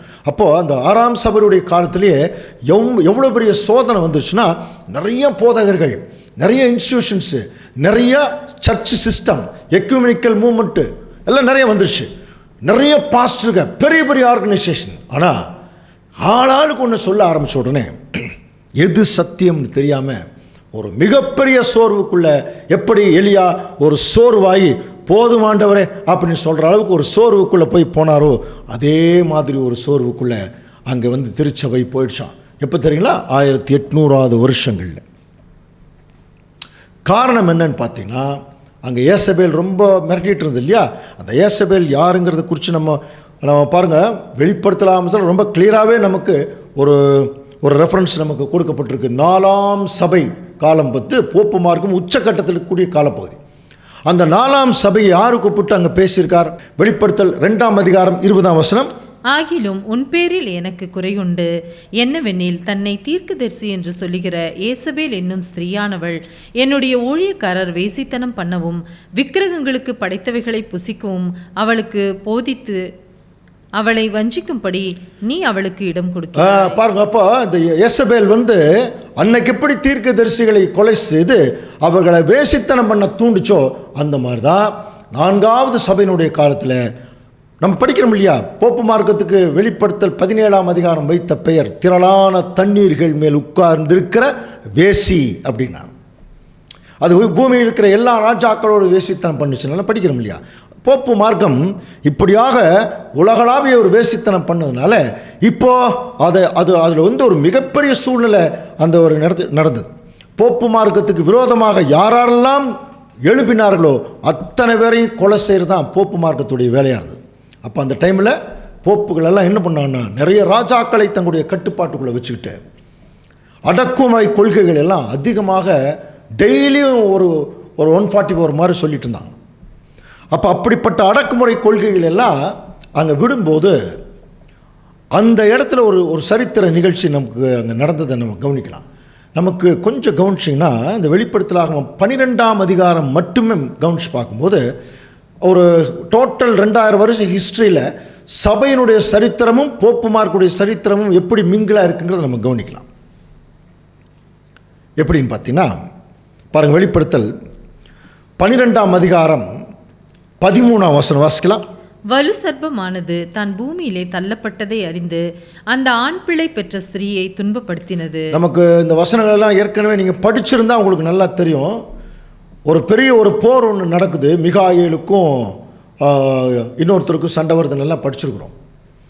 அதில் பார்த்தீங்கன்னா உலக ராஜ்யங்கள் ரோம பேரரசு கீழே விழுந்துடும், புனித ரோம பேரரசு மேலே வந்துடும். அதாவது ரிலீஜியஸ் கவர்மெண்ட் மேலே வந்துடும், உலக கவர்மெண்ட்டு கீழே போயிடும். சாதாரண புராதன ரோம பேரரசு கீழே விழுந்துருமா. ஆனால் இந்த ரிலீஜியஸ் கவர்மெண்ட்னு சொல்கிறோம் இல்லையா, புனித ரோம பேரரசாக அது மாறினதோடு மட்டும் இல்லை, ரோமருடைய சட்டத்திட்டங்களையெல்லாம் தங்களுக்குள்ளே எடுத்து வச்சுக்கிட்டு மறுபடியும் உண்மையான திருச்சபையின் பிள்ளைகளை அங்கே துன்பப்படுத்திட்டு இருந்தாங்க. அதைத்தான் அந்த வசனம் அங்கே சொல்லுது. வலு சர்ப்பமானது தான் பூமியிலே தள்ளப்பட்டதை அறிந்து அந்த ஆண் பிள்ளையை பெற்ற ஸ்திரீயை துன்பப்படுத்தினது. இப்போ ஒரு வசனம் படிக்கலாம், இது ரொம்ப பாருங்க. ஸ்திரீயானவள் அந்த பாம்பின் முகத்திற்கு விலகி ஒரு காலமும் காலங்களும் அரை காலமும் போஷிக்கப்படத்தக்கதாய் வனாந்தரத்திலுள்ள கழுகின் சட்டைகள் கொடுக்கப்பட்டது. இந்த வசனம் பார்த்தீங்கன்னா அப்படியே பொருந்தி வரும். ஸ்திரீயானவள் யாரு? சபை. அந்த பாம்பின் முகத்திற்கு விலகி அப்படிங்கிறது யாரு? போப்பு மார்க்கத்துக்கு விலகி ஒரு காலமும் காலங்களும் அரை காலமும், அதே 3 வருஷம். புரியுதுங்களா? அப்போது வெளிப்படுத்தலாகவும் ரொம்ப கிளியராக சொல்லும். போப்பு மார்க்கம் எப்படி எலியா காலத்தில் 3 வருஷம் பஞ்சம் இருந்ததோ, ஏசபேல்னால் எலியா கஷ்டப்பட்டாரோ, அதே மாதிரி தான் புதிய ஏற்பாட்டின் காலத்திலையும் இங்கேயும் 1260 வருஷங்கள் பஞ்சம். பைபிளை புதைச்சிட்டாங்க, சுத்தமாக சத்தியமே இல்லை. ஆனால் அந்த காலத்திலையும் எப்படி எலியாவுக்கு அங்கே உணவு கிடைச்சதோ அதே மாதிரி திருச்சபைக்கும் கொஞ்சம் உணவு கிடைச்சது. அது எப்படிங்கிறது அந்த இந்த பாருங்க, இந்த அதிகாரம் இருக்கு இல்லையா, ரெவலேஷன் ஸ்டடிக்குள்ளே நீங்கள் போய் இந்த 12ஆம் அதிகாரத்துக்குள்ளே போய் பார்க்கும்போது அது எப்படி அந்த எலியாவுக்கு அந்த உணவு கிடைச்சது, அந்த அப்பம் எப்படி கிடைச்சது, அது எங்கேருந்து வந்துன்னு தெரியணும் இல்லையா? ஆச்சரியமாக இருக்கும். எங்கேயோ அப்போ சுட்டிருக்காங்க, அதைத்தான் காக்கா கொண்டு வந்து கொடுக்குது. அது எங்கேங்கிறத நம்ம அந்த வசனத்தில் பார்த்தோம்னா ரொம்ப ஆச்சரியமாக இருக்கும். ஒரு வேளை தேவனுக்கு சித்தமாக இருந்தால் நீங்கள் அதுக்குள்ளே போய் நீங்கள் பாருங்கள். ஓகே, இப்போது அந்த அதாவது அந்தி கிறிஸ்து சப்ஜெக்டில் முக்கியமான பகுதி, கொஞ்சம் கடினமான பகுதி தான் இது இப்போ நம்ம பார்க்க போகிறது. ஆனால் விளக்கி சொன்னால் ஈஸியாக புரிஞ்சுக்கலாம். அதில் முக்கியமாக என்ன கவனிக்கலாம் பாருங்கள். வெளிப்படுத்தல் 12ஆம் அதிகாரம் 15ஆம் வசனம். அப்பொழுது அந்த ஸ்திரீயை வெள்ளம் கொண்டு போகும்படிக்கு பாம்பானது தன் வாயிலிருந்து ஒரு நதி போன்ற வெள்ளத்தை அவளுக்கு பின்னாக ஊற்றிவிட்டது.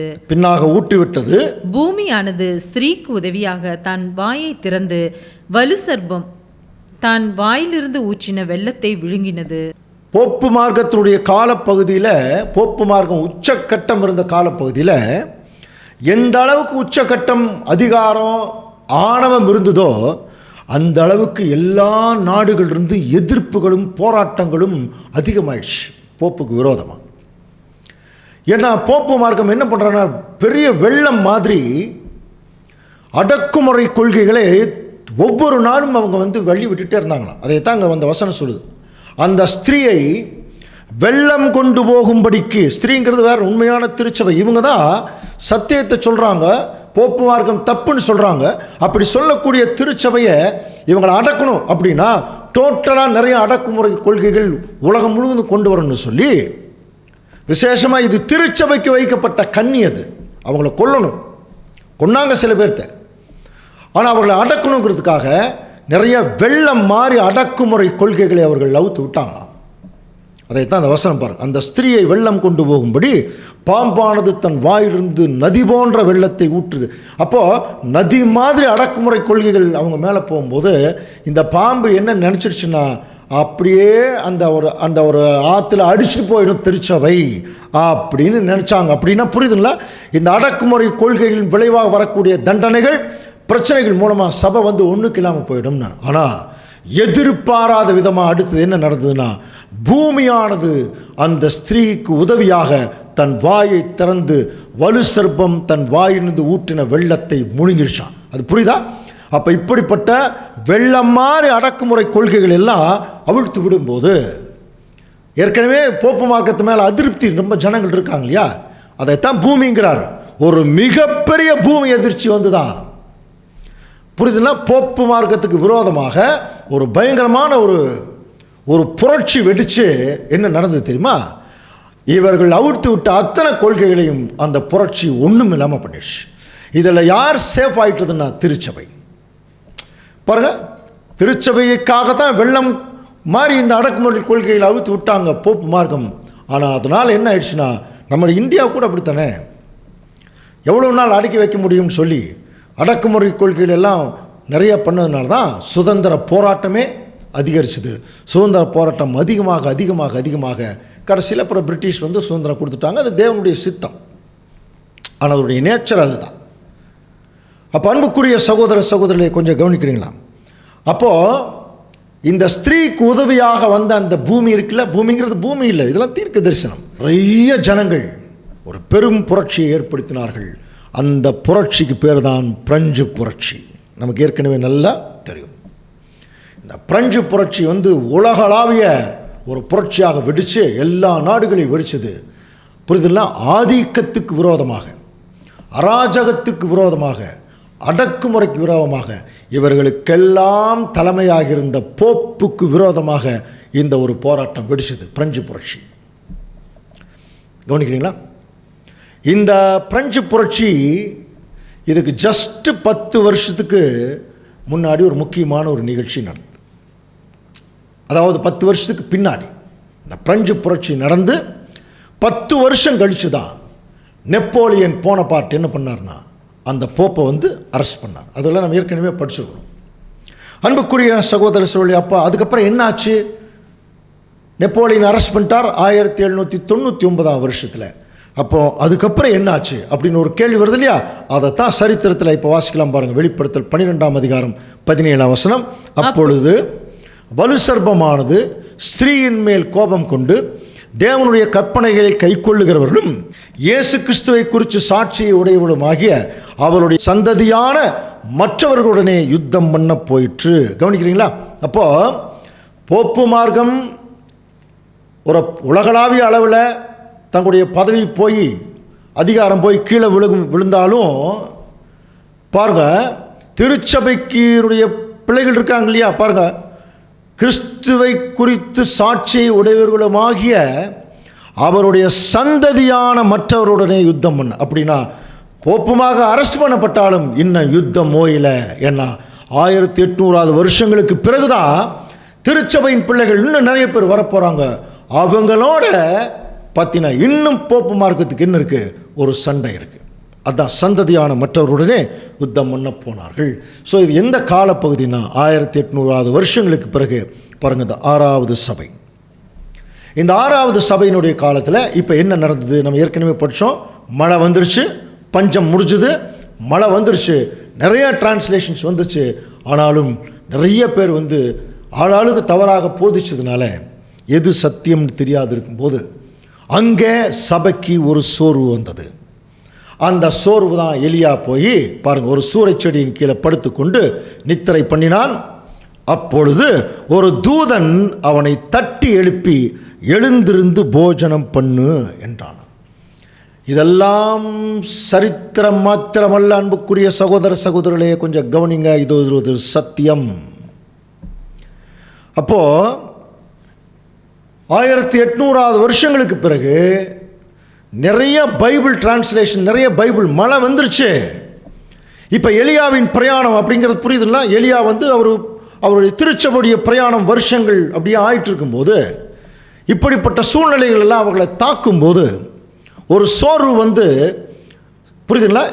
எப்படி எலியா ஒரு சோர்வு வந்து சூறைச் செடியின் கீழே படுத்துக்கிட்டாரோ அந்த மாதிரி சபைக்கு ஒரு சோர்வு வந்தது. தூங்கிட்டு இருக்கலாம். அப்போது ஒரு தூதன் வந்து தட்டி எழுப்புறார். தட்டி எழுப்பி இவர் எந்திரிச்சு பார்க்குறாருங்க. எந்திரிச்சு பார்க்கும்போது பாருங்கள், விழித்து பார்க்கிற போது இதோ தழலில் சுடப்பட்ட அடையும் ஒரு பாத்திரத்தில் தண்ணீரும் அவன் தலைமாட்டில் இருந்தது. கவனிங்க, அப்பொழுது அவன் புசித்து குடித்து திரும்ப படுத்து கொண்டானான். பாருங்கள், ஒரு சோர்வு வருது, படுத்துக்கிறாரு. திடீர்னு ஒரு நல்ல ஒரு புத்துணர்வு கிடைக்கிற மாதிரி ஒரு சூழ்நிலை வந்து எந்திரிச்சு பார்க்கும்போது சுடப்பட்ட அடை இருக்குது, அப்புறம் ஒரு பாத்திரத்தில் தண்ணீர். சாப்பிட்டு என்ன பண்ணியிருக்கணும்? பிரயாணம் போயிருக்கணும் இல்லையா? ஆனால் அவர் என்ன பண்ணிட்டார்னா மறுபடியும் படுத்து தூங்கிவிட்டார். அப்படின்னா இந்த நிகழ்ச்சியை எந்த சரித்திரத்தோடு நம்ம ஒப்பிட்டு பார்க்கலாம் அப்படின்னு சொல்லி கவனிக்கும் பொழுது 1800 வருஷங்களுக்கு பிறகு, அப்படி 1810, 20, 30 அப்படியெல்லாம் போயிட்டு இருக்கும்போது சபை ரொம்ப ஏன்னா பைபிள் கிடைச்சா கூட சோர்வாயிடுச்சு. அப்போ அவர்களை வந்து புத்துணர்ச்சி அடையக்கூடிய ஒரு சத்தியம் சரியான நேரத்தில் ஒரு தூதன் மூலமாக கிடைச்சிதான். அதான் அந்த வசனம். ஒரு தூதன் வந்து தட்டி எழுப்பினாராம் சபையை. எந்திரிச்சது, படுத்துட்டு மறுபடியும் தூங்கிடுச்சு, சாப்பிட்டு மறுபடியும் தூங்கிடுச்சு. அப்படின்னா இது எதற்கு அடையாளமாக இருக்குது? அப்போது 1800 வருஷங்களுக்கு பிறகு எந்த இடத்துல அப்படியே சபை வந்து கொஞ்சம் எல்லாம் டெவலப் ஆகிட்டு இருக்கும்போது திடீரென்று ஒரு புத்துணர்வு வரக்கூடிய காலம் என்னன்னு சொல்லி கவனிச்சிங்கன்னா, சரித்திரத்தை கூர்ந்து கவனிச்சு உங்களுக்கு தெரியும் அன்புக்குரிய சகோதர சகோதரர்களே. ஒரு 20 வருஷம் 30 வருஷம் கழிச்சு திடீரென்று சபை விழிக்க ஆரம்பித்தது. அதுக்கு என்ன காரணம் தெரியுங்களா? அங்கே ஒரு தூதன் மாதிரி ஒருத்தர் வந்து திடீர்னு என்ன சொன்னார்னா, எதிர்பாராத ஒரு விஷயத்தை சொன்னாரா. என்ன தெரியுமா? பைபிளில் சொல்லப்பட்டிருக்கிற இயேசு வரப்போகிறார். தூங்கிட்டே இருக்கிறீங்க, அவர் ஏன்னா இது ரொம்ப நாளைக்கு முன்னாடி கிறிஸ்து சொல்லிட்டு போனது. அதுக்கப்புறம் தான் பைபிளே இல்லையே. அதனால் இயேசு கிறிஸ்து வருவாருங்கிற விஷயமெல்லாம் உங்களுக்கு தெரியாது. அப்போ திடீரென்று இயேசு கிறிஸ்து வருவார் அப்படிங்கிற ஒரு வார்த்தை அங்கே சொல்லப்படுறது. யார் சொன்னார் நமக்கு தெரியும் இல்லையா? William Miller. ஞாபகம் இருக்கு இல்லையா? அதுக்கு பேரே மில்லர் மூமெண்ட்டுன்னு பேர். அப்போ தூங்கி கொண்டிருந்த சபை இந்த வில்லியம் மில்லர் மூமெண்ட் உள்ளே வந்ததுக்கப்புறம் எந்திரிச்சாங்க. எந்திரிச்சு அங்கே பார்த்தாங்க. அதான் அந்த தூதன் வந்து சொன்னது. எந்திரிச்சவங்க என்ன பண்ணியிருக்கணும்? எந்திரிச்சு நடந்திருக்கணும் இல்லையா? எந்திரிச்சாங்க. எந்திரிச்சிட்டு மறுபடியும் சாப்பிட்டு என்ன பண்ணிட்டாங்களாம்? தூங்கிட்டாங்களாம். இதை நமக்கு வந்து சரித்திரத்தில் நம்ம கவனிக்கும்போது இந்த டிரான்ஸ்லேஷன்ஸ் எல்லாம் பெருக ஆரம்பிக்கும் போது அன்புக்குரிய சகோதர சோழே 1829 வருஷத்தில் இயேசு கிறிஸ்து வருவார் என்கிற ஒரு கான்செப்ட், ஒரு போதனையை கண்டுபிடிச்சாங்க. கண்டுபிடிச்சி 1844 வருஷங்கள் வரைக்கும் அதை பிரபகண்டா பண்ணிகிட்டே இருந்தாங்க. அதான் சபை எந்திரிச்ச நிலைமை. புரியுதுன்னா? பிரபகண்டா பண்ணிகிட்டே இருந்தாங்க. அப்போ அந்த டைமில் அவங்களுக்கு ஒரு சுடப்பட்ட அடையும் ஒரு தண்ணீரும் கிடச்சிது. கவனிக்கிறீங்களா? அப்போ அந்த சுடப்பட்ட அடம், அந்த அப்பம், அது எதை குறிக்குது? அப்பமும் எல்லாமே வசனம் தான். ஆனால் அது சுடப்பட்ட நிலைமை எப்படி இருக்குதுன்னா, இவங்க ஏற்கனவே பசியில் இருந்திருக்காங்க இல்லையா? அப்போ அதுக்கேற்ற ஒரு உணவு கிடச்சிது ஒன்று. ரெண்டாவது, அது ஒரு ஆயத்த நிலைமைக்குரிய ஒரு சத்தியம்னு அர்த்தம். அதுதான் சுடப்பட்ட அப்பம்.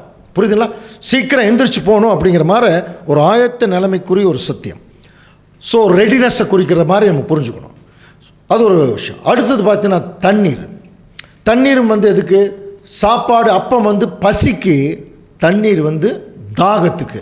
அப்படின்னா 1800 வருஷங்களுக்கு அப்புறம் சபை மக்களுக்கு என்ன இருந்திருக்குன்னு புரிஞ்சுக்கலாம்.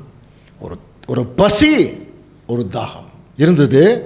அது சரியான நேரத்தில் அந்த பசி தாகத்தை ஆற்றக்கூடிய ஒரு சத்தியம் ஒன்று வெளிப்பட்டது. 1844 வருஷத்தில் 29 வந்துருச்சு. வில்லியம் மில்லர் பற்றி நம்ம படிச்சிருக்கோம் இல்லையா? 1844 வரைக்கும் அதை பிரபகண்டா பண்ணி 44 வருஷத்தில் ஒரு பெரிய கடற்கரையில் எல்லாரும் போய் நின்னாங்களாம். இயேசு கிறிஸ்து வருவார்னு. சாயங்காலம் நைட் ஆச்சு, 12 மணி ஆச்சு, 1 மணி ஆச்சு, 2 மணி ஆச்சு, காலையில் ஆயிடுச்சு. இயேசு கிறிஸ்து வரல. மறுபடியும் தாங்கள் இருந்த நிலைமைக்கே போயிட்டாங்க. இதுதான் அந்த இடத்துல நடந்த நிகழ்ச்சி. எப்படி அவர் சூறை செடியின் கீழே படுத்துக்கிட்டாரு, எந்திரிச்சாரு, கொஞ்சம் சாப்பிட்டாரு, சில வசனங்கள்லாம் கிடைச்சிது. மறுபடியும் என்ன பண்ணிட்டார்னா தூங்கிட்டார். ஆனால் அவங்களுக்கு என்ன இருந்துச்சுன்னா ஒரு பசி இருந்தது, ஒரு தாகம். இதையத்தான் நமக்கு வசனத்தில் படிக்கிறோம். நீதியின் மேல் பசி தாகம் உள்ளவர்கள் பாக்கியவான்கள். படித்தோம் இல்லையா? கவனிக்கிறீங்களா? அப்போது இந்த சூறை செடியின் கீழே படுத்தவர் எந்திரிச்சு சாப்பிட்டாரு, தூங்கிட்டார். இதுதாங்க நம்ம மத்தேயு 25ஆம் அதிகாரத்தில் படிக்கிறோம். 10 கன்னிகள் மணவாளனை பார்க்குறக்கு தீவெட்டிகளை பிடிச்சிட்டு போனாங்க. மணவாளன் வர தாமதம் ஆயிடுச்சு. தாமதமானோன்ன 10 பேருமே தூங்கிட்டாங்க. படிச்சோமா இல்லையா? அதுதான் இல்லையா? அப்போ பாருங்கள், 10 பேருமே தூங்கிட்டாங்க. இதுதான் எலியாவுடைய பிரயாணத்துடைய இந்த முதல் காட்சி. இதுதான். அவர் போனார், சூறை செடியின் கீழே படுத்திருந்தார். திடீர்னு ஒரு உற்சாகம் தரக்கூடிய மாதிரி ஒரு தூதன் தட்டி எழுப்பினார். அங்கே ஒரு தூதனை தான் சொல்லப்பட்டிருக்கு. வில்லியம் மில்லர் தட்டி எழுப்பினார். கொஞ்சம் கிடைச்சது சாப்பாடு. சாப்பிட்டு மறுபடியும் அந்த 10 கன்னிகளும் தூங்கின மாதிரி தூங்கிட்டாங்களா? அடுத்தது பார்த்தீங்கன்னா கொஞ்சம் டைம் எடுக்குது. அதுக்கப்புறம் பார்த்தீங்கன்னா 1 ராஜாக்கள் 19ஆம் அதிகாரம் 7ஆம் வசனம். கர்த்தருடைய தூதன் திரும்ப 2ஆம் தரம் அவனை தட்டி எழுப்பி, எழுந்திரு, போஜனம் பண்ணு, நீ பண்ண வேண்டிய பிரயாணம் வெகு தூரம் என்றார். கொஞ்சம் கவனிக்கலாம் அன்புக்குரிய சகோதர சகோதரிகளே, கொஞ்சம் கவனிங்க. இந்த வசனம் ஒரு வித்தியாசமாக நமக்கு ஒரு வார்த்தை இருக்கு பாருங்க. ஏற்கனவே சூறை செடியின் கீழே படுத்திருக்கிற போது ஒரு தூதன் வந்து தட்டி எழுப்பினார்னு இருக்கும். அது வில்லியம் மில்லர் மூமெண்ட்டு. ஆனால் இந்த வசனம் பாருங்கள், 2வது முறை கர்த்தருடைய தூதன். பாருங்கள், ரொம்ப முக்கியமான கவனிக்க வேண்டியது. கர்த்தருடைய தூதன் திரும்பவும் 2ஆம் தரம் அவனை தட்டி எழுப்பி, எழுந்திருந்து போஜனம் பண்ணு, எந்திரிச்சு நட, நீ போக வேண்டிய பிரயாணம் வெகு தூரம். இன்னும் ரொம்ப தூரம், நீ அப்படின்னா ரொம்ப நாள் உன்னுடைய அடுத்த பிரயாணம் போக வேண்டியது இருக்கு என்று சொல்லி கர்த்தருடைய தூதன் வந்து எழுப்பினாராம். கவனிங்க. அப்பொழுது அவன் எழுந்திருந்து புசித்து குடித்து போஜனத்தினுடைய பலத்தினாலே 40 நாள் இரவும் பகல் போய் ஒரே பெண்ணும் தேவனுடைய பர்வதம் மட்டும் நடந்து போனான். கவனிக்கிறீங்களா? இதெல்லாம் மைன்யூட்டான சத்தியங்கள் அன்புக்குரிய சகோதர சகோதரி. கொஞ்சம் பாருங்கள். அப்போ பாருங்கள், 2வது முறை. அப்போ 1844 வருஷத்தில் எந்திரிச்சாங்க, மறுபடியும் படுத்துக்கிட்டாங்க. அதுக்கப்புறம் கொஞ்ச நாள் கழித்து கர்த்தருடைய தூதன் வந்து 2ஆம் முறை சபையை எழுப்பினாராம். எலியாவை எழுப்பி போஜனமும் கொடுத்து, நல்லா சாப்பிடு, இந்த சாப்பிட்டு இதனுடைய பலத்திலே நீ 40 நாள் நடக்கணும் என்று சொல்லி அவர் எது வரைக்கும் போயிட்டார்னா, ஒரே பெண்குறைய ஒரு மலை வரைக்கும் போயிட்டாருன்னு சொல்லியிருந்தா பரவாயில்ல.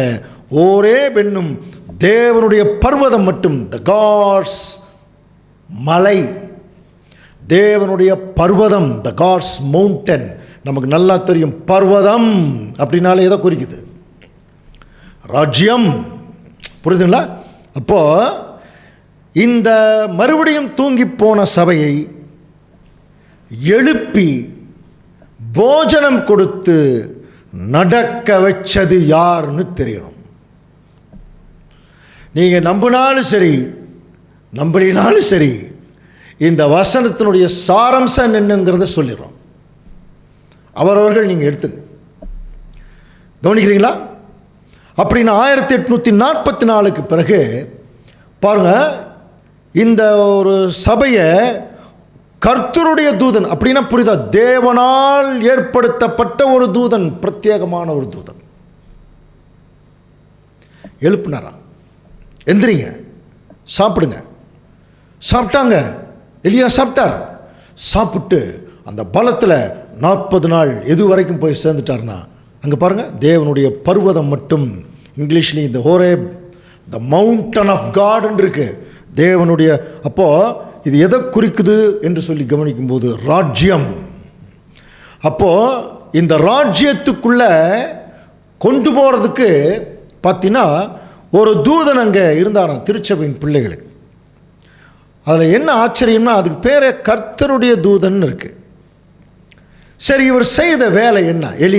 எலியாவுக்கு இந்த கர்த்தருடைய தூதன் செய்த வேலை என்னன்னு தெரிஞ்சுக்கிட்டோம்னா, இப்போ நாம தானே எலியா, நமக்கு தேவன் ஒரு தூதனை வச்சுருந்தாரா, அந்த தூதன் அந்த வேலையை தான் செய்திருக்கார். எலியாவுக்கு என்ன சொன்னார்னா, எந்திரி, சாப்பிடு, நல்ல உணவு கொடுக்குறேன், சாப்பிடு. இந்த உணவு பார்த்தீங்கன்னா அந்த பலத்திலேயே நீ 40 நாள் நட. அப்போ எந்திரிச்சு நடக்க வச்சுட்டாரா இல்லையா? அப்படின்னா எகைன் தூங்கி கொண்டிருந்த சபை இந்த உலகம் முழுவதும் எழுப்பி, எதில்? தேவனுடைய வசனத்தின் மூலமாக, புரியுதுனா, சரியான நேரத்துக்குரிய உணவு கொடுத்து, அதுதான் ரொம்ப முக்கியம். அந்த சரியான நேரத்துக்கு உணவு கொடுத்த ஒரு தூதனை பற்றி ரெஃபரன்ஸாக ஒரு வசனம் நம்ம படிக்கலாம் பாருங்க. மத்தேயு 24:45. ஏற்ற வேளையிலே தன் வேலைக்காரருக்கு போஜனம் கொடுத்து அவர்களை விசாரிக்கும்படி எஜமான் வைத்த உண்மையும் விவேகமுள்ள ஊழியக்காரன். பாருங்க, ஏற்ற வேளையிலே தன் வேலைக்காரருக்கு போஜனம் கொடுக்கக்கூடிய உண்மையான உத்தமமான ஊழியக்காரர். அப்போ சரியான காலத்தில் சரியான உணவை கொடுக்கிற ஒரு தூதனாக அன்றைக்கு எலியா இருந்தார். எலியாவுக்கு ஒரு தூதன் இருந்தார். அந்த மாதிரி இன்னும் தூங்கி கொண்டிருந்த சபையை எழுப்பி நடக்க வச்சுட்டார் பாருங்க. நாமெல்லாம் இன்றைக்கு நடந்து கொண்டிருக்கிறோம். அந்த நடந்து கொண்டிருக்கிறதுக்கு தேவன் ஒரு தூதன் அங்கே வச்சிருந்தாராம். அதான் கர்த்தருடைய தூதன். அவர் என்ன பண்ணார்னா, எக்ஸாக்டா ஆண்டவர் இயேசு கிறிஸ்து அவருடைய 2ஆம் பிரசன்ன வருஷம் இருக்குல்ல, 1874. அந்த 2ஆம் பிரசன்ன வருஷம் 1874 இந்த தூதன் ஞானஸ்தானம் எடுத்தார். கவனிக்கிறீங்களா? அதுக்கப்புறம் ஒரு 5 வருஷங்கள் 1879 அதிலிருந்து எழுத ஆரம்பித்தார். எக்கச்சக்கமான சத்தியங்கள், தேவனுடைய திட்டங்கள். அதில் அவர் கண்டுபிடிச்ச ஒரு மிகப்பெரிய விஷயம், the harmony between the God's words படிக்கிறோம். தேவனுடைய வசனங்களுக்குள் இருக்கிற அந்த ஒற்றுமை ரொம்ப அழகாக கண்டுபிடிச்சு தேவனுடைய திட்டத்தை வரையறுத்து அவருக்கு சத்தியம் சொல்லி கொடுத்தாங்க. ஒரு குரூப்பெல்லாம் இருந்தாங்களா, நெல்சன் பார்பர்னெல்லாம். அவர்களும் சத்தியம் கொஞ்சம் கொஞ்சம் சொன்னாங்க. ஆனால் இவர் என்ன செய்கிறார்னா, அந்த சத்தியத்தை எல்லாம் முறைப்படுத்தினார். தன்னுடைய சொத்தை எல்லாம் விற்றார். உலகம் முழுவதுக்கும் புஸ்தகங்களாகவும் பிரசுரங்களாகவும் food for thinking Christians 6 volumes, reprints 50,000 பக்கங்கள், 30,000 பிரசங்கங்கள். இப்போது இந்த சத்தியத்தை கேட்டுக்கொண்டு வருகிற தேவனுடைய பிள்ளைகள், உங்களுக்கு நல்லா தெரியும் அடியேன் யாரை குறித்து பேசிகிட்டு இருக்கிறேன் அப்படிங்கிறது நல்லா தெரியும். யாரை குறித்து? நாம் 7ஆம் தூதனாக அங்கீகரித்த நம்முடைய மூத்த சகோதரர் ரசல் பிரதர் குறித்து தான் இப்போ பேசிகிட்டு இருக்கோம். சத்தியம் கொடுத்தவர் இல்லையா? அவ்வளோதான். அதுக்கு மேலே நம்ம அவரை போய் தூக்கி கொண்டாடப்படல போகிறதில்ல. என்ன பிரச்சனை தெரியுங்களா? இங்கே ஒரு குரூப் இருக்கு, 2 குரூப் இருக்கிறாங்க. இங்கே ஒரு குரூப்பு ரசல் பிரதர் சொல்லாதது சத்தியமே இல்லை அப்படின்னு ஒரு குரூப். இன்னொரு குரூப்பு ரசல் பிரதர் சொன்னது சத்தியம் இல்லைன்னு ஒரு குரூப். இப்படி இருக்கிறாங்க குரூப்ஸ், நிறைய பேர் இருக்காங்க. தேவன் சில வசனங்களின் மூலம் கைட் பண்ணுறாரே தவிர ஆண்டவர் இயேசு கிறிஸ்து தான் நமக்கு தலை. ரசல் பிரதர் நமக்கு தலையில். சில பேர் ரசலைட்ஸ்ன்னு சொல்லுவாங்க. ரசல் சொல்லினா அது சத்தியமே இல்லை. இன்னும் சில பேருக்கு நேரங்களில் கவனிச்சு பார்த்தீங்கன்னா, சப்ஜெக்ட் எடுக்கும்போது இந்த ரீப்ரிண்ட்ஸினுடைய பார்த்தீங்கன்னா அந்த பக்கங்கள் சொல்லலைன்னா நான் ஸ்காலர் இல்லைன்னு சகோதரர்களே முடிவு பண்ணிடுவாங்க. இப்போ நான் ரீப்ரிண்ட் சொல்லலன்னு வச்சுங்களேன், இவர் ரீப்ரிண்ட் எதுவுமே சொல்கிறது இல்லை, அப்போ இவர் சொல்கிறது சத்தியமே இல்லை அப்படிங்கிற அளவுக்கு நிறைய பேர் போயிடுறாங்க. அப்படியே இல்லை. தேவன் ஒவ்வொருத்தருக்கும் ஒரு இம்பார்ட்டன்ஸ் வச்சுருக்கார்.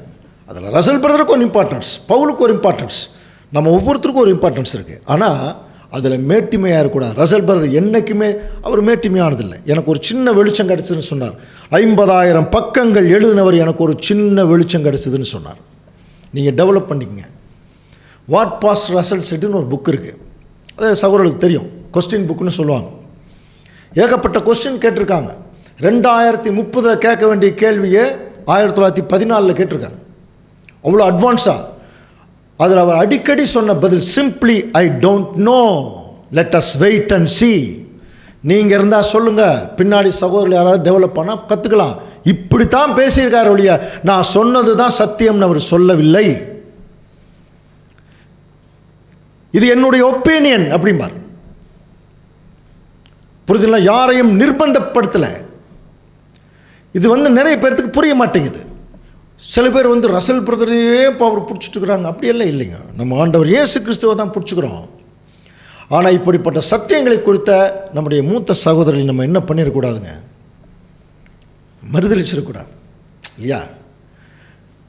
உலகம் நம்மளை ஒரு வேளை ரசல் பிரதர்ன்னு சொன்னால் நம்மளை தள்ளி வச்சுருவாங்களோ அப்படின்னா தள்ளி வைக்கட்டும், பரவாயில்ல பரவாயில்ல, போயிடுச்சு சத்தியம். இனிமேல் நம்ம சொல்லி தான் நிறைய சத்தியங்கள் போனதாக இருக்கானே இல்லை. ஒரு வேளை தேவன் நம்மளை பயன்படுத்தினா ரொம்ப சந்தோஷம். ஆனால் தேவனுடைய பிள்ளைகள் கொஞ்சம் கவனிக்கணும் அன்புக்குரிய சகோதர சகோதரி. இப்படிப்பட்ட அடிப்படை சத்தியங்கள், சில விஷயங்களெல்லாம் ப்ரொடிக்ஷன் எல்லாம் தவறாயிடுச்சு. நம்மெல்லாம் என்ன பெரிய பெரிய பெரிய தீர்க்கதரிசிகளா, ஜோஷிகார்களா, அப்படியே நூல் பிடிச்ச மாதிரி சொல்கிறதுக்கு சில தீர்க்க தரிசன வசனங்களை தேவன் நமக்கு சொல்கிறதே பெரிய விஷயம். அப்போ அது சில நேரங்களில் ஒரு ப்ரொடிக்ஷன் தப்பாயிடுச்சுன்னா நிறைய பேர் அப்படித்தான் நினைக்கிறாங்க. உடனே அவர் ஏன் தவறுன்னு சொல்லி அப்படி சொல்ல வேண்டாம். அந்தந்த பக்குவத்துக்கு தந்தபடி சில பேர் சொல்லுவாங்க, சிலது நடக்கும், சிலது நடக்காமல் கூட போகும். நமக்கு அப்படி இல்லைன்னா பைபிள் சத்தியங்கள் நடக்குதா இல்லையாங்கிறத மட்டும் நம்ம கவனிச்சா போதும். அப்போ 1874 வருஷத்திலிருந்து அவருடைய பிரயாணம் ஸ்டார்ட் ஆகும்போது 40 வருஷங்கள் கவனிங்க, 1914 வருஷங்கள் வரைக்கும் திருச்சபை ஒரு பிரயாணத்தில் போயிட்டு இருந்ததான். அதுதான் இந்த 40 வருஷ பிரயாணம். அப்போ 1914 வருஷம் 40 வருஷம் முடியும் போது திருச்சபை எங்கே நிற்குதுன்னா ஒரே பெண்கிற கண்மலை நிற்குது. நமக்கு நல்லா தெரியும் கண்மலைங்கிறது எதை குறிக்குது? ராஜ்யம். அந்த அடிப்படை சத்தியங்கள்லேருந்து எல்லாமே நம்ம பார்த்துட்டோம் இல்லையா? அந்த கண்மலைங்கிறது ராஜ்யத்தில். அப்படின்னா நீங்கள் யோசனை பண்ணலாம், 1874 ஆண்டவர் இயேசு கிறிஸ்து அவருடைய பிரசனம் வந்துருச்சு. சில தீர்க்க தரிசனங்கள் சொல்லுது 1878 உயிர்த்தெழுதல். சரி, ஓகே, எப்படி இருந்தாலும் 1874 ராஜ்யம் வந்துருச்சு இல்லையா? அப்புறம் ஏன் 1914 நீங்கள் ராஜ்யத்துக்குள்ளே போய் சபை போய் நிற்குதுன்னு சொல்கிறீங்க? ஏன்னா அந்த 40 வருஷங்கள் இல்லையா, 1874 40 வருஷங்கள் பார்த்தீங்கன்னா 1914 வருஷத்தில் போய் அங்கே நிற்குது. இப்போ சபை அந்த பிரயாணத்தில் போகுது. 16வது வருஷத்தில் ரசல் பிரதர் இறந்துடுறார். கவனிங்க. அப்போது இந்த பிரயாணத்தில் இந்த 40 வருஷங்கள் என்கிற அந்த முக்கியத்துவம் இருக்கு இல்லையா, அது என்னன்னு தெரியணும், அவ்வளோதான். ஏற்கனவே 1874 ராஜ்யம் வந்துருச்சுன்னு தானே சொன்னீங்க. அப்போ 1914 தான் போய் அங்கே போய் நிற்குதுன்னு சொல்கிறீங்களே அப்படின்னா நல்லா புரிஞ்சுக்கலாம் அன்புக்குரிய சகோதர சகோதரிகளே. கவனிங்க, ரசல் பிரதருடைய ரைட்டிங்ஸில் நிறைய சத்தியங்கள் நிறைய பேர் படித்தாங்க. ஆனால் இப்போ கூட நம்ம கவனிச்சு பாருங்கள், நிறைய விஷயங்கள் படிக்கிறோம். ஆனால் படித்த விஷயத்தில் நிறைய விஷயம் எப்போ தெரியுங்களா புரிஞ்சுக்குவோம்? ப்ராக்டிக்கலாக நம்முடைய லைஃப்பில் அது நடக்கும், அப்போ தான் நம்ம புரிஞ்சுக்குவோம்.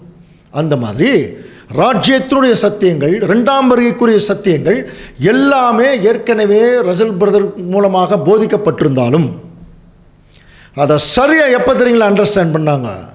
1914 முதல் உலக யுத்தம் எப்போ ஆரம்பிச்சதோ அப்போ தான் மகா உபத்திரவ காலம். அந்த வார்த்தைகள் எல்லாம் அப்போ தான் வெளியே வருதா. ரசல் பிரதருடைய ரைட்டிங்கில் ஃபஸ்ட்டு வார்த்தையே the day of Lord, we are in the last days எழுதியிருக்கார். த டே ஆஃப் லார்ட், கர்த்தருடைய நாளிலே நாம் வாழ்ந்து கொண்டிருக்கிறோம். அது மப்பும் மந்தாரமான நாள், அது இருளும் அந்தகாரமான நாள். படிச்சோம் இல்லையா? ராஜ்யத்தின் ஆரம்பம் இப்படித்தான் இருக்கும் அப்படிங்கிறத புரிந்து கொண்ட வருஷங்கள் தான் அது. அதுக்கப்புறம் அது அப்படியே டெவலப் ஆயிடுச்சு. நல்லா புரிஞ்சுக்கலாம். இதை நம்ம ஏற்கனவே படிச்சிருக்கிறோம். மத்தேயு 24ஆம் அதிகாரத்தில் நம்ம படித்தோம் இல்லையா? இதை நீங்கள் இந்த பாழாக்கு மறுவறுப்பை நீங்கள் பரிசுத்த ஸ்தலத்தில் பார்த்தீங்கன்னா யூதேயாவில் இருக்கிறவர்கள்லாம் எங்கே ஓடிடுங்க, மலைகளுக்கு ஓடிப்போங்கள் சொன்னார் இல்லையா. அது ராஜ்யத்தின் சத்தியங்கள், அதுக்குள்ளே போயிடுங்கன்னார்.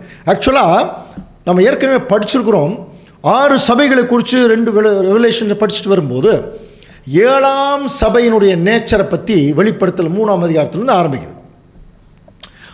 வெளிப்படுத்தல் 3ஆம் அதிகாரம் என்னன்னு பார்த்தீங்கன்னா 7ஆம் சபை. அந்த 7ஆம் சபையினுடைய காலத்தில் என்ன நடக்குது பாருங்கள். வெளிப்படுத்தல் 3:21 வாசிக்கலாம். நான் ஜெயம் கொண்டு என் பிதாவினுடைய சிங்காசனத்திலே அவரோடே கூட உட்கார்ந்தது போல ஜெயம் கொள்ளுகிறவன் எவனோ அவனும் என்னுடைய சிங்காசனத்தில் என்னோடே கூட உட்காரும்படிக்கு அருள் பாருங்க. 7ஆம் சபையில் பிதாவாகிய தேவன் சிங்காசனத்தில் உட்கார்ந்தார். அதுதான் என்னுடைய அர்த்தம். ஜெயம் கொண்டு பாருங்க, தேவனுடைய சிங்காசனத்தில் இயேசு கிறிஸ்து உட்கார்ந்தது போல. அப்படின்னா அந்த 7வது நாள், இன்னும் சொல்ல போனால் 7வது சபையினுடைய காலத்தில் பிதாவாகிய தேவனுடைய சிங்காசனத்தில் கிறிஸ்து உட்கார்ந்துருக்கார். அப்படின்னு என்ன அர்த்தம்? அவருடைய ராஜ்யத்தின் ஆரம்பம். சிங்காசனத்தில் உட்கார்ந்துட்டார், அவ்வளோதான். அந்த இதுதான் அந்த ஒரே கண்மலை. அப்போது எலியா இப்போ எங்கே இருக்காரு? ஒரே கண்மலையில் அங்கே போய் ஒரு கெபிக்குள்ளே தங்குறாராம். பாருங்கள், அங்கே ஒரு கெபிக்குள்ளே போய் தங்கினான். அப்படின்னு என்ன அர்த்தம்? இப்போ இந்த பிரயாணம் 1914 வரைக்கும் வந்து ஒரு நல்ல சத்தியத்திற்குள்ளாக, ஒரு அடைக்கலத்திற்குள்ளாக சபை உள்ளே போயிடுச்சு. கம்ஃபர்டபிளிக்குள்ளே போயிட்டு என்ன பண்ணிட்டாங்கன்னா, சபை மக்கள் எல்லாம் நிறைய சத்தியம் கிடச்சிச்சு இல்லையா, அப்படியே கம்ஃபர்டபுளாக இருந்துக்கிட்டு கவனிங்க. அதுக்கப்புறம் என்னங்கிறது ஒரு சூழ்நிலைக்குள்ளேயே வராமல் இருந்தாங்களாம். ஒரு சாக்ரிஃபிஷியல் லைஃப் இருக்கு இல்லையா, அந்த மாதிரி ஒரு சூழ்நிலைக்குள்ளேயே வராது இருக்கிற போது இப்போ தேவன் மறுபடியும் கூப்பிட்றார். கர்த்தருடைய வார்த்தை அவனுக்கு உண்டாகி, எலியாவே நீ வெளியே வா, இங்கே வெளியே வந்து பாரு சொல்கிறாராம். ஆனால் அது வரைக்கும் இவர் எங்கே இருக்கிறாருன்னா, ஒரு ஷெல்டருக்குள்ளே, ஒரு குகைக்குள்ளே போய் அவர் இருந்த மாதிரி தான். அப்போ திருச்சபையின் பிள்ளைகள் இந்த சத்தியங்கள் எல்லாம் ஓரளவுக்கு நல்லா கிடைச்சதுக்கு பிறகு 1914க்கு பிறகு என்ன உணர ஆரம்பித்தாங்கன்னா, நம்ம வந்து தேவனுடைய ராஜ்யத்திற்குள்ளே தான் இருக்கோம், அதனுடைய சில பாதுகாப்புக்குள்ளே தான் நம்ம இருக்கோம் அப்படிங்கிறத 91ஆம் சங்கீதம் சொல்லுது பாருங்கள். 91ஆம் சங்கீதம் 4ஆம் வசனம். அவர் தமது சிறகுகளாலே உன்னை மூடுவார், அவர் செட்டைகளின் கீழ் அடைக்கலம் புகுவாய், அவருடைய சத்தியம் உனக்கு பரிசையும் கேடகமும். பாருங்க, அப்போ தேவனுடைய திருச்சபையின் பிள்ளைகள் 91ஆம் சங்கீதமே கடைசி கால பிள்ளைகளுக்கு சொல்லப்பட்ட வசனம் தான். பாதம் கல்லில் இடராதபடிக்குன்னு படிச்சிருக்கோம் இல்லையா. அப்போ தேவனுடைய திருச்சபையின் பிள்ளைகளை அவர் வந்து சிறகுகளாலே மூடி, அப்படின்னா நிறையா அவங்களுக்கு ஒரு பாதுகாப்பு கொடுத்துருந்தாராம். என்ன பாதுகாப்பு அப்படின்னு பார்த்தீங்கன்னா, கீழே சொல்கிறா பாருங்க, அவருடைய சத்தியம் உனக்கு பரிசையும் கேடகமா. அப்போ நமக்கு பாதுகாப்பே தேவன் எதை கொடுத்தாராம்? சத்தியம். அதுக்கு முன்னாடி இப்படிப்பட்ட ஒரு சத்தியங்கள் இருக்குதுன்னே தெரியாமல் இருந்த ஒரு காலப்பகுதி. இப்போ இந்த இடத்துலையும் பாருங்க, எலியாவுக்கு ஒரு சோர்வு வருது. சாப்பிட்டாரு, பிரயாணம் பண்ணினாரு, அப்படின்னு என்ன, வருஷங்கள் ஓடுது, சத்தியங்கள் நிறைய சபைக்கு கிடைக்குது. அப்பவும் பார்த்தீங்கன்னா ஒரு சோர்வு. என்ன சோர்வு? 1 ராஜாக்கள் 19:10 வாசிக்கலாம் பாருங்க. அதற்கு அவன், சேனைகளின் தேவனாகிய கர்த்தருக்காக வெகு பக்தி வைராக்கியமாக இருந்தேன். இஸ்ரவேல் புத்திரர் உமது உடன்படிக்கையை தள்ளிட்டாங்க, உம்முடைய பலிபீடங்களை இடிச்சிட்டாங்க, உம்முடைய தீர்க்கதரிசிகளை பட்டயத்தில் கொண்டு போட்டாங்க. நான் ஒருவன் மாத்திரம் மீதி இருக்கிறேன், என் பிராணனையும் வாங்க தேடுகிறார்கள். இப்போ அவருக்கு என்ன வந்துருச்சு? இப்போ 40 நாள் வந்தார், சாப்பிட்டு தான் வந்தார். ஆனாலும் தொடர்ந்து அவருக்கு ஒரு சோர்வு. திருச்சபைக்கு அப்படித்தாங்க பாருங்க. இப்போ கூட நம்ம ராஜ்யத்துக்குள்ளே தான் இருக்கிறோம். அநேக காரியங்கள் நம்மளை தாக்கும்போது இப்போவும் நமக்கு சோர்வு தான் வருதா இல்லையா? நல்லாவே வருது. எப்படி வருது தெரியுங்களா? சுயநலம். பாருங்கள், நான் பாருங்கள் எல்லாத்தையும் அடிச்சுட்டு போயிட்டாங்க, இப்போ நான் ஒருத்தன் தான் கஷ்டப்படுறேன். நிறையா தேவனுடைய பிள்ளைகள் தங்களுடைய சுயநலத்தில் சொல்கிற வார்த்தை இதுதான், நான் வந்து ரொம்ப கஷ்டப்படுறேங்க, மற்றவங்கெல்லாம் அப்படி இருக்கிறாங்க இப்படி இருக்கிறாங்க. அப்படி இல்லை. அந்த இடத்துல எலியாவுக்கு தேவன் ஒரு பெரிய வேலையை சொல்கிறார். நீ எந்த காலத்திலும் சோர்ந்து போயிடக்கூடாது. ஏன்னா அவர் இருந்ததே ஒரு கெபிக்குள்ளே, தேவன் ஒரு அடைக்கலத்துக்குள்ளே தான் வச்சுருக்கார். தேவன் நம்மை ஒரு அடைக்கலத்துக்குள்ளே வச்சுருக்கும் போது சுயநலம் உள்ள எப்போ வருதோ அப்போ நமக்கு சோர்வு வந்துடும். 2-3 சூழ்நிலைகளில் சோர்வு வரும். எப்போ தெரியுங்களா? நம்ம ஒரு எதிர்பார்ப்பு இருக்கும், அந்த எதிர்பார்ப்பு நிறைவேறலைன்னா சோர்வு. நல்லது நடக்கணும்னு நினைப்போம், கெட்டது நடந்துருச்சுன்னா சோர்வு. இந்த மாதிரி சில சோர்வுகள். இதுக்கெல்லாம் அடிப்படை சுயநலம். சுயநலம் இருந்தால் தான் சோர்வு வரும், அதில் எந்த டவுட்டுமே வேண்டாம். அப்போ திருச்சபைக்கு என்ன இருக்கக்கூடாது? சுயநலம் இருக்கக்கூடாது. அப்போ எந்த சூழ்நிலையிலையும் சோர்ந்து போகாமல் வசிக்கலாம். பாருங்கள், ரோமர் 2ஆம் அதிகாரம் 7ஆம் வசனம். சோர்ந்து போகாமல் நற்கிரியைகளை செய்து மகிமையும் கனத்தையும் அழியாமையும் தேடுகிறவர்களுக்கு நித்திய ஜீவனை அளிப்பார். பாருங்க, அப்போ தேவனுடைய பிள்ளைகள் சோர்ந்தே போயிடக்கூடாது. அன்னைக்கு எலியா இவ்வளோ தூரம் பிரயாணம் பண்ணிட்டு வந்துட்டாரு, ஒரு பாதுகாப்பான ஒரே கண்மலையில் தான் நிற்கிறாரு. இப்போ அவருக்கு என்ன டவுட்டு அப்படின்னா, எல்லாரும் போயிட்டாங்க, நான் மட்டும் இப்போ என் கூட யாருமே இல்லையா? கவனிங்க, நான் மலையில் தான் நிற்கிறேன், ஆனால் தேவனுடைய கவனம் என் மேல் இல்லையா? அல்லது இந்த அவருடைய ராஜ்யத்து அந்த மலையை அவருடைய கட்டுப்பாட்டுக்குள் இல்லையா? அப்படிங்கிற ஒரு சூழ்நிலை வரும்போது அந்த மாதிரி ஒரு அந்த நிலைமை வந்தால் தான் இவருக்கு அந்த சோறு வரும். ஒரே கண்மலையை பற்றி படிக்கும்போதே அது தேவனுடைய மலையினே படிச்சிட்டோம். அப்போ இது எதை குறிக்குது? கர்த்தருடைய ராஜ்யம். இப்போ நம்ம ராஜ்யத்தில் தான் நிற்கிறோம். இப்போ இங்கே என்ன பிரச்சனை? கடைசி கால திருச்சபைக்கு எக்கச்சக்கமான சுயநலம். அது என்ன பண்ணுதுன்னா, அநேக சந்தர்ப்பங்களில் நம்மை சோர்வுக்கு உள்ளாக்கிறது. நம்மளை தேவன் கவனிச்சுட்டு தான் இருக்காரா? இந்த உலகத்துக்கு ஒரு முடிவு வருமா வராதா? இப்போ ஆக்சுவலாக 1000 ஆண்டு ஆரம்பிச்சிருக்குதா இல்லையா? என்னன்னே ஒன்றும் தெரிய மாட்டேங்குது. அல்லது எப்போ தான் ஆரம்பிக்கும்? இப்படியெல்லாம் சில அநேக கேள்விகள் இருக்கு இல்லையா? இப்போ இந்த கேள்விகள் நமக்கு எப்படி இருக்கோ, இது வேறு வித்தியாசமாக அங்கே எலியாவுக்கு இருந்தது. இப்போ எலியாவுக்கு தேவன் ஒரு அஷூரன்ஸ் கொடுக்குற மாதிரி இப்போ நமக்கு கொடுக்க போகிறார். எலியாவுக்கு என்ன அஷூரன்ஸ் கொடுத்தாரு தெரியுங்களா? பாருங்கள், 1 ராஜாக்கள் 19ஆம் அதிகாரம் 11ஆம் வசனம். அப்பொழுது அவர், நீ வெளியே வந்து கர்த்தருக்கு முன்பாக பர்வதத்தில் நில். இப்போ என்ன சொல்கிறாருன்னா, நீ எங்கே? நீ பர்வதத்துக்குள்ளே இருக்கா, நீ ஒளிஞ்சிட்டு இருக்க, நீ வெளியே வந்து நின்று பாரு.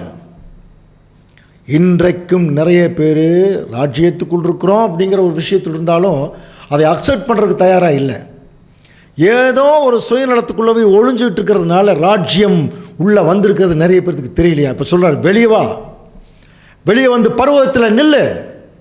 அப்பொழுது இதோ கர்த்தர் கடந்து போனார். ரொம்ப கிளியராக இருக்குது பைபிளில். கர்த்தர் கடந்து போனார்னா அப்படியே போயிட்டார் அப்படின்னு அர்த்தமா, இல்லை அவருடைய கவனம் இங்கே இருக்குன்னு அர்த்தம்? அது வேணும் இல்லையா? பாருங்கள், கர்த்தருக்கு முன்பாக இப்போ அவர் கடந்து போகும்போதே கர்த்தருக்கு முன்பாக பாருங்கள், பர்வதங்கள் பிளக்கிறதும் கண்மலைகளை உடைக்கிறதுமான பலத்த பெருங்காற்று உண்டாயிற்று. ஆனாலும் அந்த காற்றிலே கர்த்தர் இருக்கவில்லை. கவனிக்கிறீங்களா? இந்த வசனம் இன்னைக்கும் நிறைய பேருக்கு ஆராய்ச்சிக்குரிய வசனம் மாதிரி ஆயிடுச்சு. எப்படி? இன்றைக்கு 2 வகுப்பார் இருக்கிறார்கள் அன்புக்குரிய சகோதர சகோதரர்களே. ஒரு வகுப்பார் ராஜ்யம் ஆரம்பிக்கவில்லை, இப்படி ஒரு வகுப்பார் இருக்கிறாங்க. இன்னொரு வகுப்பார் ராஜ்யம் ஆரம்பிச்சிருக்கு. இந்த வசனத்தையே வச்சே சொல்லிடலாம். பாருங்கள், கண்மலைங்கிறதே ராஜ்யம்தான். இப்போ எலியா அங்கே நிற்கிறாருன்னா திருச்சபை ராஜ்யத்தில் தான் நிற்குது. அதை ஊர்ஜிதப்படுத்தும் வண்ணமாக அங்கே கர்த்தர் கடந்து போனார் அப்படின்னா அவருடைய முழு அந்த அவருடைய ஆர்கனைசேஷன், அவருடைய கவனம், அவருடைய செயல்பாடுகள் அங்கே இருக்குன்னு அர்த்தம். அதுதான் அவர் அங்கே இருக்கிறதா அர்த்தம். அதை புரிஞ்சுக்கலாம் இல்லையா? அப்போ அங்கே தான் இருக்கார், கடந்து போயிட்டார். அவர் கடந்து போனதுக்கு அடையாளமே என்னென்னா, பர்வதங்கள் பிளக்கிறதும் கண்மலைகள் வெடிக்கிறதுமான அதுதான் அடையாளம். ஆனால் அடுத்த வசனம் என்ன சொல்லப்பட்டிருக்கு? ஒரு கண்மலைகள், ஒரு பலத்த காற்று உண்டாயிற்று, ஆனாலும் அந்த காற்றிலே கர்த்தர் இருக்கவில்லை. கவனிங்க, இப்போ 1000 ஆண்டு அரசாட்சியை ஆரம்பிச்சிருக்குன்னு சொல்கிறவங்க இது எப்படி சொல்லுவாங்கன்னு சொல்கிறேன் பாருங்கள். கர்த்தர் ஏற்கனவே கடந்து போயிட்டார், அப்போ ஏற்கனவே அங்கே தான் இருக்கார். அப்போ அவருடைய ராஜ்யத்தில் ஆரம்பித்தாச்சு, அவருடைய காரியங்கள் நடக்குது. அதனுடைய அடையாளம் தான் இந்த கண்மலைகள் எல்லாம் பிளக்குது எல்லாம். ஆனால் அதில் கர்த்தர் இருக்கவில்லை அப்படின்னு என்ன அர்த்தம்? நீ அதில் கண்டுபிடிக்க முடியாது. 1000 ஆண்டு அரசாட்சி ஆரம்பிச்சிருக்கு, இயேசு கிறிஸ்து வந்தாச்சு, ராஜ்யத்தில் இருக்குது. ஆனால் அதில் தான் இருக்கிறோம்னு நீங்கள் என்ன பண்ண முடியாது? இதை வச்சு நீங்கள் கண்டுபிடிக்க முடியாது. மற்றவங்களுக்கு தெரியாது, ஆனால் உங்களுக்கு தெரிஞ்சு கடந்து போனதை பார்த்துட்டீங்க இல்லையா அப்படின்னு இந்த வகுப்பார் சொல்லுவாங்க. இன்னொரு வகுப்பார் சிம்பிளாக சொல்லுவாங்க, அதில் தான் கர்த்தரே இருக்கவே இல்லையே அப்படின்னு என்ன அர்த்தம்? ராஜ்யமே ஆரம்பிக்கலையே அப்படின்ட்டு ஒரே வார்த்தையில் போயிடுவாங்க. இப்போ நம்முடைய கேள்வி என்னென்னா, இப்போ நம்ம ராஜ்யத்துக்குள்ளே தான் இருக்கிறோமா இல்லையா? நம்முடைய மூத்த சகோதரர் ரசல் பிரதர்கிட்ட போய் இதை ஒட்டி ஒரு சில கேள்விகள் கேட்கும்போது அவர் சொன்ன பதில் என்ன தெரியுங்களா? ரொம்ப ஞானமாக பதில் சொன்னார். தேடுங்கள் கண்டடைவீர்கள் அப்படின்னார். உடனே மக்கள் கன்ஃபியூஸ் ஆகிட்டாங்க. தேடுங்கள் கண்டடைவீர்களா? ஆமாங்க, பைபிளில் நீங்கள் எதை தேடுறீங்களோ அதை நீங்கள் கண்டுபிடிப்பீங்கன்னாரா. ராஜ்யம் ஆரம்பிச்சிருக்குன்னு தேடினீங்கன்னா ராஜ்யம் தெரியும், ஆரம்பிக்கலன்னு தேடலிங்கன்னா அதுவும் தெரியும், ஆரம்பிக்கலன்னு தெரியுமா. ஆனால் பைபிள் என்ன சொல்லுது? முதலாவது தேவனுடைய ராஜ்யத்தையும் அவருடைய நீதியும் தேடுங்கள். இப்போ இந்த ரெண்டுக்கு இப்போ என்ன பதில்? இப்போ ஆக்சுவலாக ஆரம்பிச்சிருக்குதா இல்லையா? இதுக்கு ஃபைனலாக ஒரு கன்க்ளூஷனுக்கு வந்துடணும். வந்தால் தான் நம்ம அடுத்த ஸ்டெப்புக்கு நம்ம போக முடியும். அடுத்த ஸ்டெப்புங்கிறது ஒன்றும் இல்லை அன்புக்குரிய சகோதர சொல்லி, வசனங்களை மறுபடியும் திரும்பவும் தேவனுடைய திட்டத்தோடு ஒப்பிட்டு நம்ம பார்க்கணும் இல்லையா? அப்போ 1874 ராஜ்யம் ஆரம்பிச்சிருக்குதுங்கிறதுனுடைய அப்படின்னுங்கிற அர்த்தம் என்ன? அந்த காலப்பகுதி ஸ்டார்ட் ஆகிருக்குன்னு அர்த்தம். கிறிஸ்துடைய பிரசன்னம், அவருடைய பிரசன்னமான இந்த பூமியில் என்னென்னவெல்லாம் செய்வார் புரிதுனா? சத்துருக்களின் மத்தியில் அவர் ராஜ்யபாரம் பண்ணுறதுன்னு என்ன அர்த்தம்? சத்துருக்களை ஒடுக்கிறது. அப்போது இயேசு கிறிஸ்துடைய ராஜ்யத்துக்குள்ளே தான் இருக்கிறோம், அந்த கண்மலையில் தான் இருக்கிறோங்கிறதுக்கு முதல் அந்த ஒரு காரணம் அவர் கடந்து போனது அப்படின்னு என்ன அர்த்தம்? நான் இங்கே தான் இருக்கேன்னு உனக்கு காமிச்சிட்டேன், நீ ஒன்றும் கன்ஃபியூஸ் ஆகாத, அதனுடைய அர்த்தம். அடுத்தது அவர் கடந்து போனதனுடைய அர்த்தமே பார்த்தீங்கன்னா பர்வதங்கள் பிளக்கிறதும் கண்மலைகள் உடைக்கிறதுமான ஒரு பயங்கரமான காத்தடிச்சு தான் கண்மலைகள் எல்லாம் பிளந்துருச்சான். இதை இப்போ சரித்திரத்துக்குள்ளே போய் பார்க்கணும். நமக்கு தெரியும் பர்வதம் அப்படின்னாலே ராஜ்யம். இதை குறித்து நம்முடைய மூத்த சகோதரர் கூட எழுதியிருக்காரு. இது எப்படி இந்த பூமியில் நடந்துட்டுருக்கு அப்படின்னு சொல்லி நீங்கள் ரெஃபரன்ஸ் பார்க்குறேன்னா பார்த்துங்க.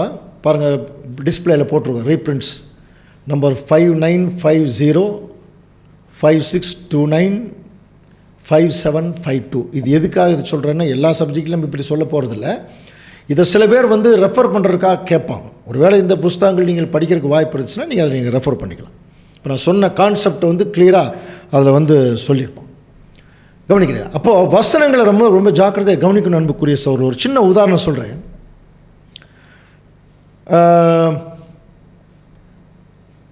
அதாவது ரொம்ப நாளைக்கு முன்னால் இயேசு கிறிஸ்துடைய 2ஆம் வருகை பற்றி சில சப்ஜெக்ட்லாம் சொல்லும் பொழுது, 2ஆம் வருகை பற்றி பைபிளில் நிறைய வசனம் இருக்குதுங்க.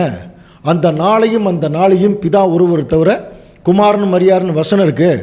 அதனால் 2ஆம் வருகையில் இயேசு கிறிஸ்து எப்போ வருவாருன்னு யாருக்குமே தெரியாதுங்க அப்படின்னு சொல்லி ஒரு காலத்தில் சொன்ன ஒரு ஆர்கியூமெண்ட்டெல்லாம் உண்டு.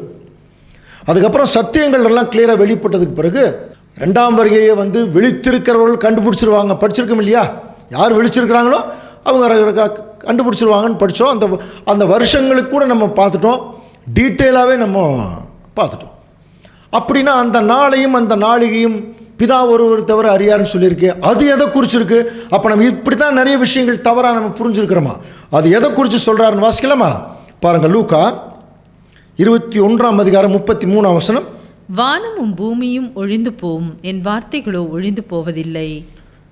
பாருங்க, இதே வசனம் மத்தேயு 24ஆம் அதிகாரம் 35ஆம் வசனத்தில் இருக்கு. வானமும் பூமியும் ஒழிந்து போம், என் வார்த்தைகளோ ஒழிந்து போவதில்லை. கவனிங்க அப்படின்னு சொல்லிட்டு 36ஆம் வசனம் பாருங்க. அந்த நாளையும் அந்த நாளிகையும் பிதா ஒருவர் தவிர மற்றவர்களும் அறியான், பரலோகத்தில் இருக்கிற தூதர்களும் அறியார்கள். அப்போ ரொம்ப நாளாக நம்ம என்ன தெரியாதுன்னு சொல்லிட்டு இருந்தோம், இயேசு கிறிஸ்துடைய 2ஆம் வருகை தெரியாதுன்னு. இங்கே அதை சொல்லவே இல்லை. இப்படி தான் நம்ம சில விஷயங்கள் தவறாக புரிஞ்சுக்கிறோமா? வானமும் பூமியும் ஒழிஞ்சு போயிடும், அந்த நாளையும் அந்த நாளிகையும் யாருக்கும் தெரியாதுங்கிறார். வானம் என்பது சாத்தானுடைய அரசாட்சி, பூமி என்கிறது அமைப்பு. இன்னைக்கு கூட சாத்தானுடைய கம்ப்ளீட் அரசாட்சி, இந்த அமைப்புகளும் எப்போ வெளியே போகும் நமக்கு தெரியாது.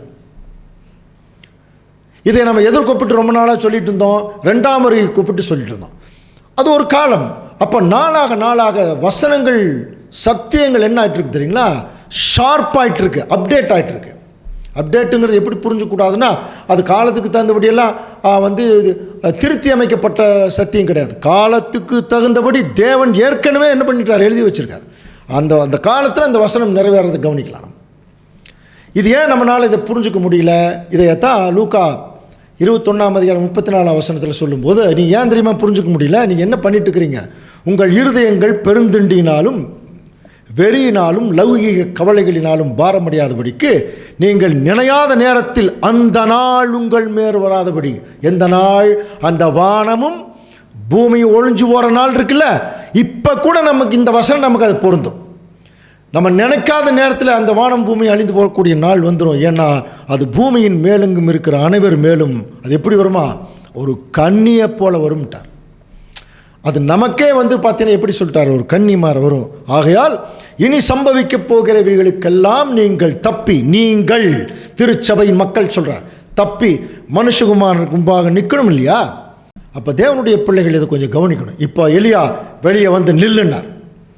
வெளியே வந்து நிற்கும்போது இப்போ பாருங்கள், பர்வதத்தில் நிற்கிறார். அங்கே கர்த்தர் கடந்து போனார். அப்போ அங்கே பர்வதங்கள் பிளக்கிறதும் கண்மலைகளை உடைக்கிறதுமான பலத்த காற்று. அப்படின்னா ஏதோ ஒரு பெரிய காற்று இப்போ அங்கே அடிச்சிருக்கு. அடித்ததுனால தான் நிறைய கண்மலைகள் பர்வதங்கள் எல்லாம் பிளந்துருச்சுங்கிறார். இப்போ இந்த காற்றுக்களுக்கெல்லாம் தீர்க்க தரிசனத்தில் என்ன பேர் இருப்பார். ஆனாலும் அந்த காற்றிலே கர்த்தர் இருக்கவில்லை. காற்றடிக்குது, கண்மலையெல்லாம் பிளக்குது. ஆனால் அங்கே தேவனுடைய அந்த பிரசன்னத்தை நீங்கள் பார்க்கல. ஆனால் ஏற்கனவே அவர் என்ன பண்ணிட்டார்? கடந்து போயிருக்கார்.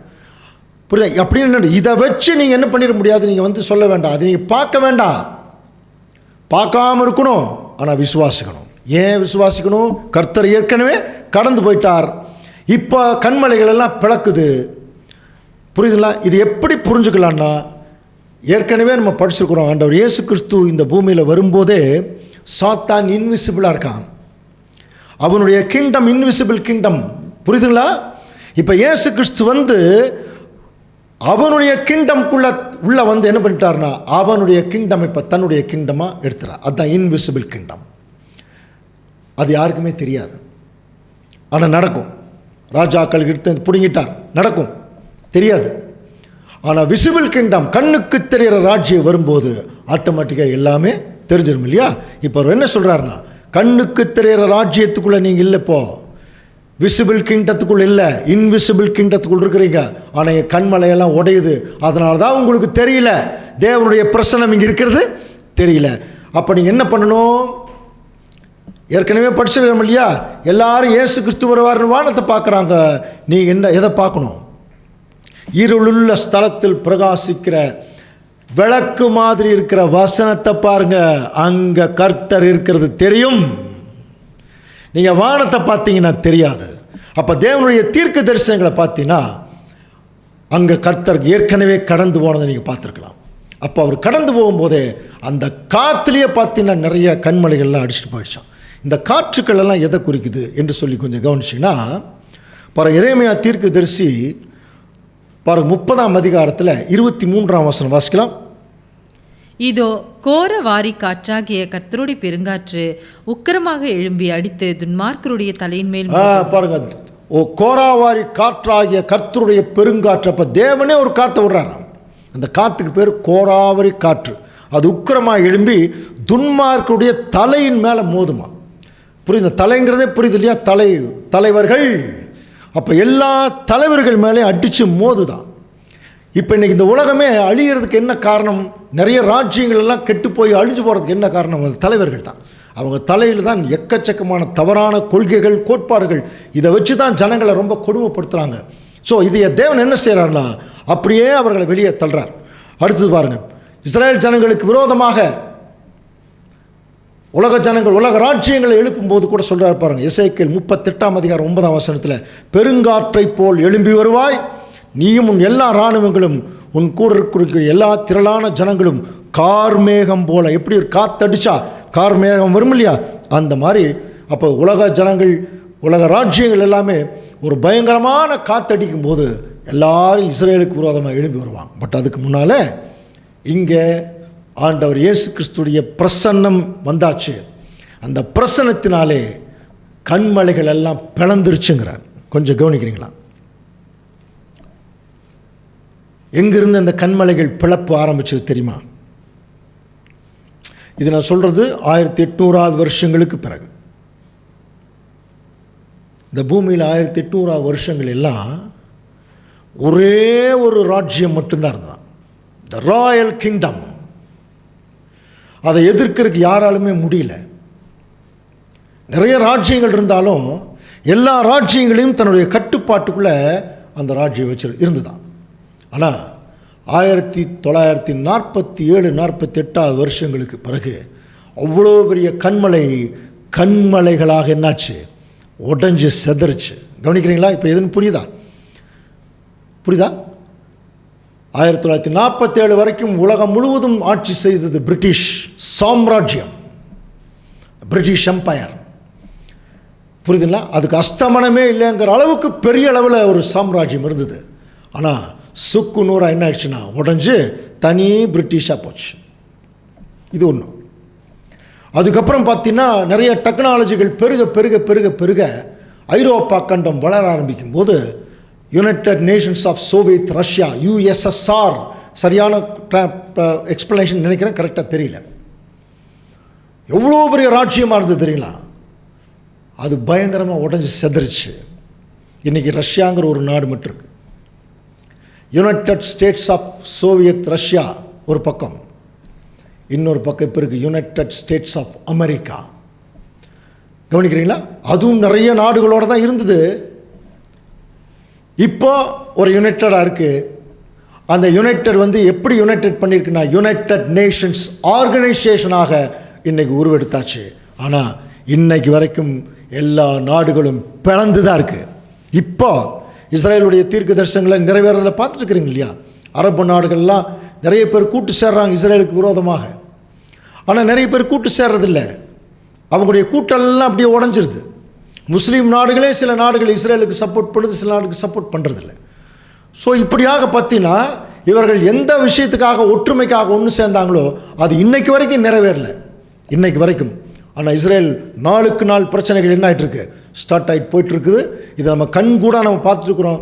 துல்லியமான தீர்க்க தரிசனங்கள் நிறைவேறக்கூடிய காலப்பகுதி எடுக்கிறோம். இப்போ எல்லாம் உடஞ்சி செதறிட்டு இருக்கு. இப்போ நமக்கு டெய்லி நியூஸ் வந்துட்டுருக்கு. இதை குறித்து தான் நம்ம படிக்கிறோம் இல்லையா? யுத்தங்களின் செய்திகளையும் கேள்விப்படுவீர்கள், ஆனாலும் கலங்காதபடிக்கு எச்சரிக்கையாருங்கள். இதை இன்றைக்கி நம்மெல்லாம் தெளிவாக பார்த்துட்டுருக்குறோம். இதை பார்த்துட்டு எப்படி எலியா அங்கே பயந்து என்னாச்சோ ஏதாச்சோங்கிற மாதிரி நம்ம இருக்க வேண்டிய அவசியம் இல்லை. ஏன்னா தேவன் நம்மளை எங்கே கொண்டு வந்து வச்சுருக்கார்? அவருடைய ராஜ்யத்துக்குள்ளே இல்லையா?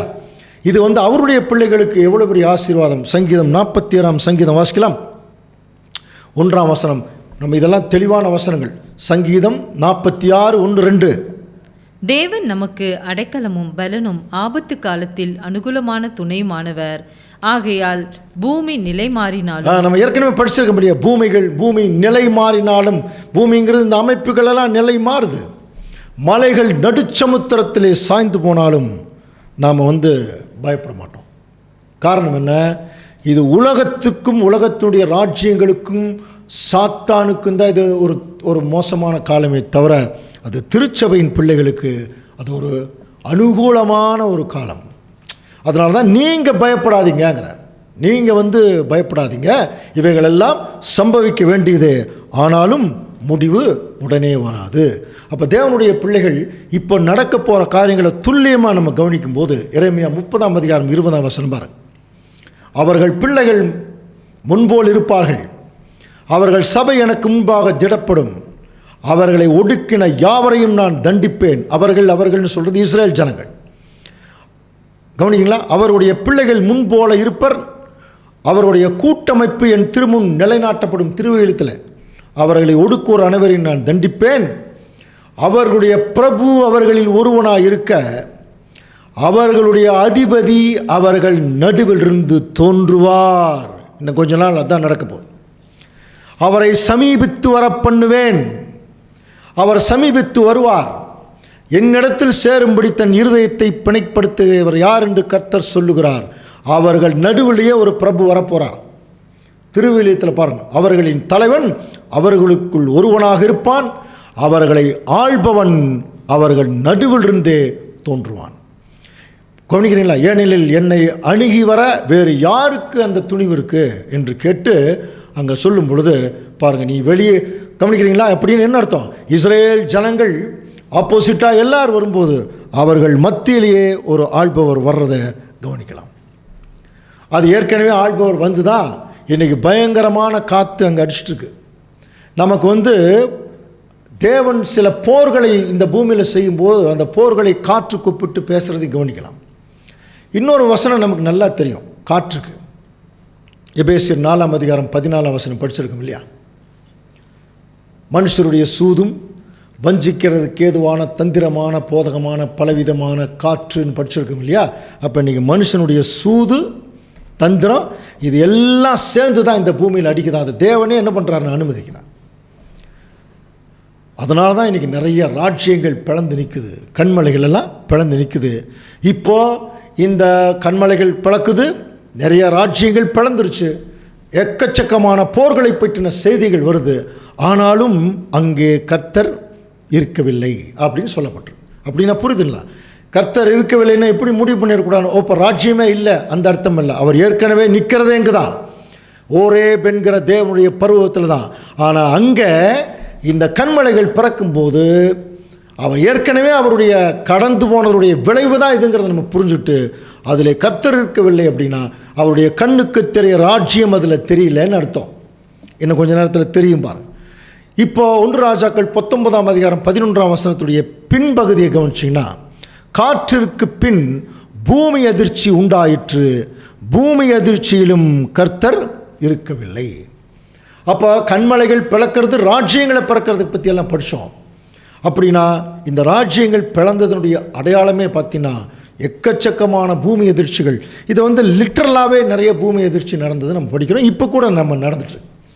ஆனால் பைபிளில் நமக்கு சொல்லியிருக்கிற தீர்க்க தரிசனங்கள் அதை பற்றி இல்லை. லிட்டரலாக கூட நிறைய பூமி எதிர்ச்சிகளை படிக்கிறோம். ஆனால் நம்ம ஆவிக்குரிய அர்த்தத்தில் படிக்கிறதில்ல. அந்த பூமின்னா பூமியில் இருக்கிற ஜனங்களுடைய அதிர்ச்சியை பற்றி படிக்கிறோம் இல்லையா? திடீர்னு மிகப்பெரிய அளவில் புரட்சிகள், சிவில் வார்ஸ், உள்நாட்டு கலவரங்கள் எல்லா நாடுகளையும் இருக்குது. போராட்டங்கள் இன்றைக்கி நடந்துட்டு தான் இருக்கு. பாருங்கள், ராஜ்யங்கள்லாம் இப்போ என்ன நடந்துட்டு இருக்குன்னா, தலைவர்கள் ஜனங்கள் விழிப்புணர்வாகி ராஜ்யத்தின் தலைவர்களையும் அடித்து நொறுக்கி துரத்துறாங்க. நம்ம ஏற்கனவே ஈராக்கில் பார்த்தோம், சதாம் ஹுசைனை துரத்துனாங்க, அவர் அழிஞ்சே போயிட்டார். கடாபி பெரிய ராஜ்யம் 40 வருஷங்கள் எல்லாம் ஆட்சி பண்ணார், துரத்திட்டாங்க. ஆப்கானிஸ்தானத்தில் போச்சு. சமீபத்தில் ஸ்ரீலங்காவில் இருந்த ஒரு பெரிய ராஜா மாதிரி இருந்தவர் அடித்து துரத்திட்டாங்க. அப்புறம் பெங்கால் இப்போ நடந்த விஷயங்கள் எல்லாம் படிக்கிறோம். இப்போ சமீபத்தில் பாருங்கள் பங்களாதேஷ் எல்லாம் என்ன தெரியுங்களா? அன்புக்குரிய சகோதர சூழலை கவனிங்க, ஒரு சாம்பிள் பார்த்துட்டுருக்குறோம். எல்லா தலைவர்களையும் தேவன் துரத்த போகிறார் கிறிஸ்துவின் மூலம். எல்லா நாடுகளையும் சிவில் வார்ஸ் வரப்போகுது, அதில் எந்த டவுட்டுமே வேண்டாம். உலகமே தத்தளிக்க போகுது. இதைத்தான் நம்ம பைபிள் வசனம் படிக்கிறோம். சேனைகளின் கர்த்தர் இன்னும் கொஞ்ச காலத்திற்குள்ளே நான் வானத்தையும் பூமியையும் சமுத்திரத்தையும் வெட்டாந்தரையும் அசைய பண்ணுவேன். இதுக்கெல்லாம் விளக்கம் ஏற்கனவே பார்த்துட்டோம். வானம் என்பது சாத்தானுடைய அரசாட்சி, பூமி என்பது அமைப்புகள், சமுத்திரம் என்பது கொந்தளிக்கும் ஜனங்கள், வெட்டாந்தரை என்பது கொந்தளிக்காத ஜனங்கள். இன்னும் சில நாடுகளில் பிரச்சனையே இல்லை. அந்த கொரோனா வந்தோன்னே எல்லா நாடுகளையும் பிரச்சனை வந்துருச்சு. அதனால தான் அவர் அடுத்த வசனத்தில் சொல்லும்போது சகல ஜாதிகளையும் அசைய பண்ணுவேன்னு சொல்லிட்டார். அப்போ எல்லா ஜாதிகளையும் அசைய பண்ணுறதை பற்றி சொல்லும்போது தான் யோயேல் தீர்க்கதரிசி குறித்து எழுதுகிறார் பாருங்கள். இதை குறித்து யோயேல் 2:10, அவைகளுக்கு முன்பாக பூமி அதிரும், வானங்கள் அசையும், சூரியனும் சந்திரனும் இருண்டு போகும், நட்சத்திரங்கள் ஒளி மழுங்கும். இதுக்கெல்லாம் பெரிய பெரிய தீர்க்க தரிசனம் படிச்சிட்டோம். ஒரு பெரிய ஆர்மி இந்த பூமியில் வரப்போகுது, அது ஏற்கனவே படித்தோம் இல்லையா? அது சாத்தானுக்கு எதிராக இந்த உலகமே எடுக்கிற ஆர்மி, அது தேவன் கொடுக்குற ஆர்மியா. சாத்தானுக்கு எதிராக சாத்தானே கிளம்பினா அந்த ராஜ்யம் நிலைநிற்குமான்னு ஆண்டவர் இயேசு கிறிஸ்து பேசினதை கவனிச்சிருக்கும் இல்லையா? சாத்தானே எதிர்த்தா அந்த ராஜ்யம் நிலைநிற்குமா? இப்போ இயேசு கிறிஸ்து அதை தாங்க செய்கிறார். சாத்தானுக்கு விரோதமாக அவனுடைய பிள்ளைகளையே திருப்புறார். ஒரு பெரிய ஆர்மி வரப்போதான். அது ஏற்கனவே வேறு சப்ஜெக்ட்லாம் படிச்சிட்டோம். அந்த ஆர்மிக்கு முன்னாடி இந்த பூமி அதிரும், வானங்கள் அசையுங்கிற தெரியும் இல்லையா? கவர்மெண்ட்டு ஆடிக்கொண்டிருக்கிற டைம் அதெல்லாம் தான் இன்றைக்கி ஒரு பூமி எதிர்ச்சியாக வெளிப்பட்டிருக்கு. இன்றைக்கி எல்லா நாடுகளையும் அந்த பூமி எதிர்ச்சி நம்ம பார்க்குறோம். பூமி எதிர்ச்சிங்கிறது ஜனங்களுடைய அதிர்ச்சி. பெரிய பெரிய சிவில் வார்ஸ் எல்லாம் நம்ம பார்த்துட்ருக்குறோம். உள்நாட்டு கலவரங்கள் பார்த்துட்ருக்குறோம். இஸ்ரேலில் மிகப்பெரிய அளவில் அதே மாதிரி மற்ற அரபு உலக நாடுகளில் தான் இருக்குதுன்னு பார்த்தா அமெரிக்காவிலையும் அதே பிரச்சனை தான், ஃப்ரான்ஸ்லேயும் அதே பிரச்சனை தான், எல்லா நாடுகளையும் பிரச்சனை. அதாவது ஒரு பிரச்சனை போச்சுன்னா அடுத்த பிரச்சனை அடுத்தது வந்துடுது. ஸோ இது ரெண்டாவது. இந்த உலகத்தில் என்ன நடந்துட்டுருக்குன்னா மிகப்பெரிய பூமி அதிர்ச்சிகள்ங்கிறது, சோசியல் ரெவல்யூஷன்ஸ் நடந்துட்டுருக்கு. ஆனாலும் அதில் கர்த்தர் இருக்கவில்லை. அடுத்தது மூணாவது கவனிச்சு பார்த்தீங்கன்னா 1 ராஜாக்கள் 19ஆம் அதிகாரம் 12ஆம் வசனம். பூமி அதிர்ச்சிக்கு பின் அக்கினி உண்டாயிற்று, அக்கினியிலும் கர்த்தர் இருக்கவில்லை. இந்த பூமி அதிர்ச்சிக்கு பின்னால அக்கினி உண்டாயிற்று. அதிலும் பாருங்க, முதல்ல காத்து வந்தது. காத்து வந்தோன்னா பர்வதங்கள் எல்லாம் பிளந்துருச்சு, ராஜ்யங்கள் எல்லாம் உடஞ்சிருச்சு. கவனிக்கிறீங்களா? அதுக்கப்புறம் பார்த்தீங்கன்னா ராஜ்யங்கள் உடஞ்சி தலைவர்கள் சரியில்லைங்கிற போது ஜனங்கள் கொந்தளிக்க ஆரம்பிக்கிறாங்க. இந்த கொந்தளிப்பு அதிகமாக இருக்கும்போது இவைகள் எல்லாவற்றையும் அழிக்கிறதுக்கு தேவன் பின்னாடி ஒரு அக்கினி விடுறாராம். அக்கினிங்கிறது நமக்கு தெரியும் இல்லையா? எரிச்சிரும், ஒன்றும் இல்லாமல் போயிடும். பூமி அதிர்ச்சிக்கு பின் அக்கினி உண்டாயிற்று. ஸோ நமக்கு நல்லா தெரியும் தீர்க்க தரிசனத்தில் அக்கினி என்பது எதை குறிக்குது? 2 விஷயம் சொல்லலாம். அழிந்து போகிற பொன் அக்கினியினாலே சோதிக்கப்படும், அதை பார்க்கணும் விசுவாசம் சோதிக்கப்படும். அது எதை குறிக்கிறது? சோதனை. அப்போ இந்த பூமிக்கு ஒரு மிகப்பெரிய சோதனை அப்படின்னு சொல்லலாமா? அல்லது அக்னிங்கிறது ஒரு நியாய தீர்ப்பு, அழிவு தான். நெருப்பு வச்சா அழிஞ்சிடும், அவ்வளோதான். அப்போ இந்த உலகத்திற்கு தேவன் என்ன செய்ய போகிறார்னா, தி லாஸ்ட் அண்ட் ஃபைனல் இந்த கவர்மெண்ட்ஸு இதுக்குரிய எல்லா சாத்தானுடைய கிரிகளுக்கு எல்லாத்துக்குமே கவனிச்சு பாருங்க, ஒரு அழிவு தான். அந்த அழிவு எதன் மூலமாக தான் வரும்னா, ஒரு அழிவு வருது, அது ஒன்றுமில்லாமல் போகுதுன்னா அது நெருப்பு தான் காரணம். இதையத்தான் ஆண்டவர் இயேசு கிறிஸ்து பேதுரு மூலமாக நமக்கு பேசும்போது பாருங்கள், 2 பேதுரு 3ஆம் அதிகாரம் 8ஆம் வசனம். பிரியமானவர்களே, கர்த்தருக்கு ஒரு நாள் 1000 வருஷம் போலவும் 1000 வருஷம் ஒரு நாள் போலவும் இருக்கிறது என்கிற இந்த ஒரு காரியத்தை நீங்கள் அறியாதிருக்க வேண்டும். பிரியமானவர்களே, கர்த்தருக்கு ஒரு நாள் 1000 வருஷம், இது நமக்கு தெரியும் இல்லையா? இதுக்கு அடுத்தது கர்த்தருக்கு ஒரு நாள் 1000 வருஷம், இது 8ஆம் வசனம். அடுத்தது பாருங்க, கர்த்தருடைய நாள் இரவிலே திருடன் வருகிற விதமாய் வரும். அப்படின்னு என்ன அர்த்தம்? கர்த்தருடைய 1000 வருஷ அரசாட்சி எப்படி தான் வருமா? நைட்டில் திருடன் வருகிற அப்படின்னா வர்றதே யாருக்கும் தெரியாது. ஆனால் அப்படி வரும்போது வானங்கள் மடமடவென்று பாருங்க, அப்பொழுது என்கிற வார்த்தை இருக்கு இல்லையா? அது எப்பொழுது? கர்த்தருடைய நாள் உள்ள வந்ததுக்கு பிறகுதான் இங்கே இருக்கிற வானம் வெளியே போகுது. இது ஏன் திருப்பி சொல்கிறோம்னா, நிறைய பேர் என்ன சொல்கிறாங்க, இயேசு கிறிஸ்து வந்து இந்த உலகத்தை எல்லாம் அழிச்சிட்டு அதுக்கப்புறம் தான் அவருடைய ராஜ்யம் அவருடைய நாள் வருதுன்னு சொல்கிறாங்க. இந்த வசனம் அப்படி சொல்லவே இல்லை. கர்த்தருடைய நாள் வந்ததுக்கு பிறகுதான் அப்பொழுது வானங்கள் மடமடவென்று. அப்போ ராஜ்யம் உள்ளே வந்ததுக்கு அப்புறம் தான் அந்த காலப்பகுதிக்குள்ளே கிறிஸ்து வர்றார். அப்போ வரும்போது சாத்தானுடைய அரசாட்சி இங்கே இருக்குது, இங்கிருந்து எல்லாத்தையும் எடுக்கிறார். அப்பொழுது வானங்கள் மடமடவென்று. அப்படின்னா புரியுதுங்களா? மடமடவென்று அகன்று போகும். பூதங்கள்ங்கிறது எலிமெண்ட்ஸ் ஆஃப் தி எர்த், இந்த பூமியினுடைய அமைப்புகள்லாம் வெளியே போயிடும். பூமியின் அதில் உள்ள கிரியைகளும் எரிந்து அழிந்து போகும். இதுதான் ஜட்ஜ்மெண்ட். இதைத்தான் தீர்க்க தரிசனத்தில் அக்கினிங்கிறார். அப்போ அக்கினி வெரி லாஸ்டில் தான் வரும். அப்போ தேவனுடைய நியாய தீர்ப்பு அப்போ இந்த பூமியில் கிறிஸ்துவோடைய ராஜ்யத்துக்குள்ளே தான் இந்த நியாய தீர்ப்பு நடக்குது. அப்போ ஏற்கனவே கர்த்தர் கடந்து போயிருக்கார், உங்களுக்கு தெரியல, நீங்கள் புரிஞ்சுக்க முடியல. அதுதான் அவனுடைய அர்த்தம். புரியுதா? நீங்கள் தான் சொல்கிறீங்க கர்த்தர் இருக்கவில்லைன்னு, ஆனால் உள்ளே இருக்கார். எலியா சொல்கிறார் உள்ளே இருக்கார் பாருங்க அப்படிங்கிற மாதிரி. இப்போ தேவனுடைய பிள்ளைகள் நம்ம புரிஞ்சுக்கணுமா? கர்த்தருடைய நாளுக்குள்ளே தான் இருக்கணும். இங்கிருந்து தான் வானங்கள் மடமடவென்று அகன்று போகுது. அப்போ டோட்டலாக தேவனுடைய நியாய தீர்ப்பு இந்த பூமியில் பாருங்கள் உள்ளே வரும்பொழுதே எல்லா ராஜ்யங்களும் வெளியே போயிடும். 2 பேதுரு 3:12 பாருங்க. தேவனுடைய நாள் சீக்கிரமாய் வரும் என்று மிகுந்த அவளோட காத்திருங்கள், அந்த நாளில். மறுபடியும் வசனம் பாருங்க, அதுக்கு முந்தின நாளில் இல்லை பாருங்க, அந்த நாளில் வானங்கள் வெந்து அழிந்து பூதங்கள் வெந்து உருகி போயிடும். அப்படின்னா புரியுதுங்களா? வானங்கள்ங்கிறது சாத்தானுடைய அரசாட்சி, பூதங்கள்ங்கிறது அவனுடைய அமைப்புகள், எல்லாமே ஒன்றும் இல்லாமல் போயிடும். எப்போ? கர்த்தருடைய நாள் வர்றதுக்கு முன்னாடியா பின்னாடியா? கர்த்தருடைய ராஜ்யத்துக்குள்ளே தான் இந்த வேலை நடக்குது. புரியுதுங்களா?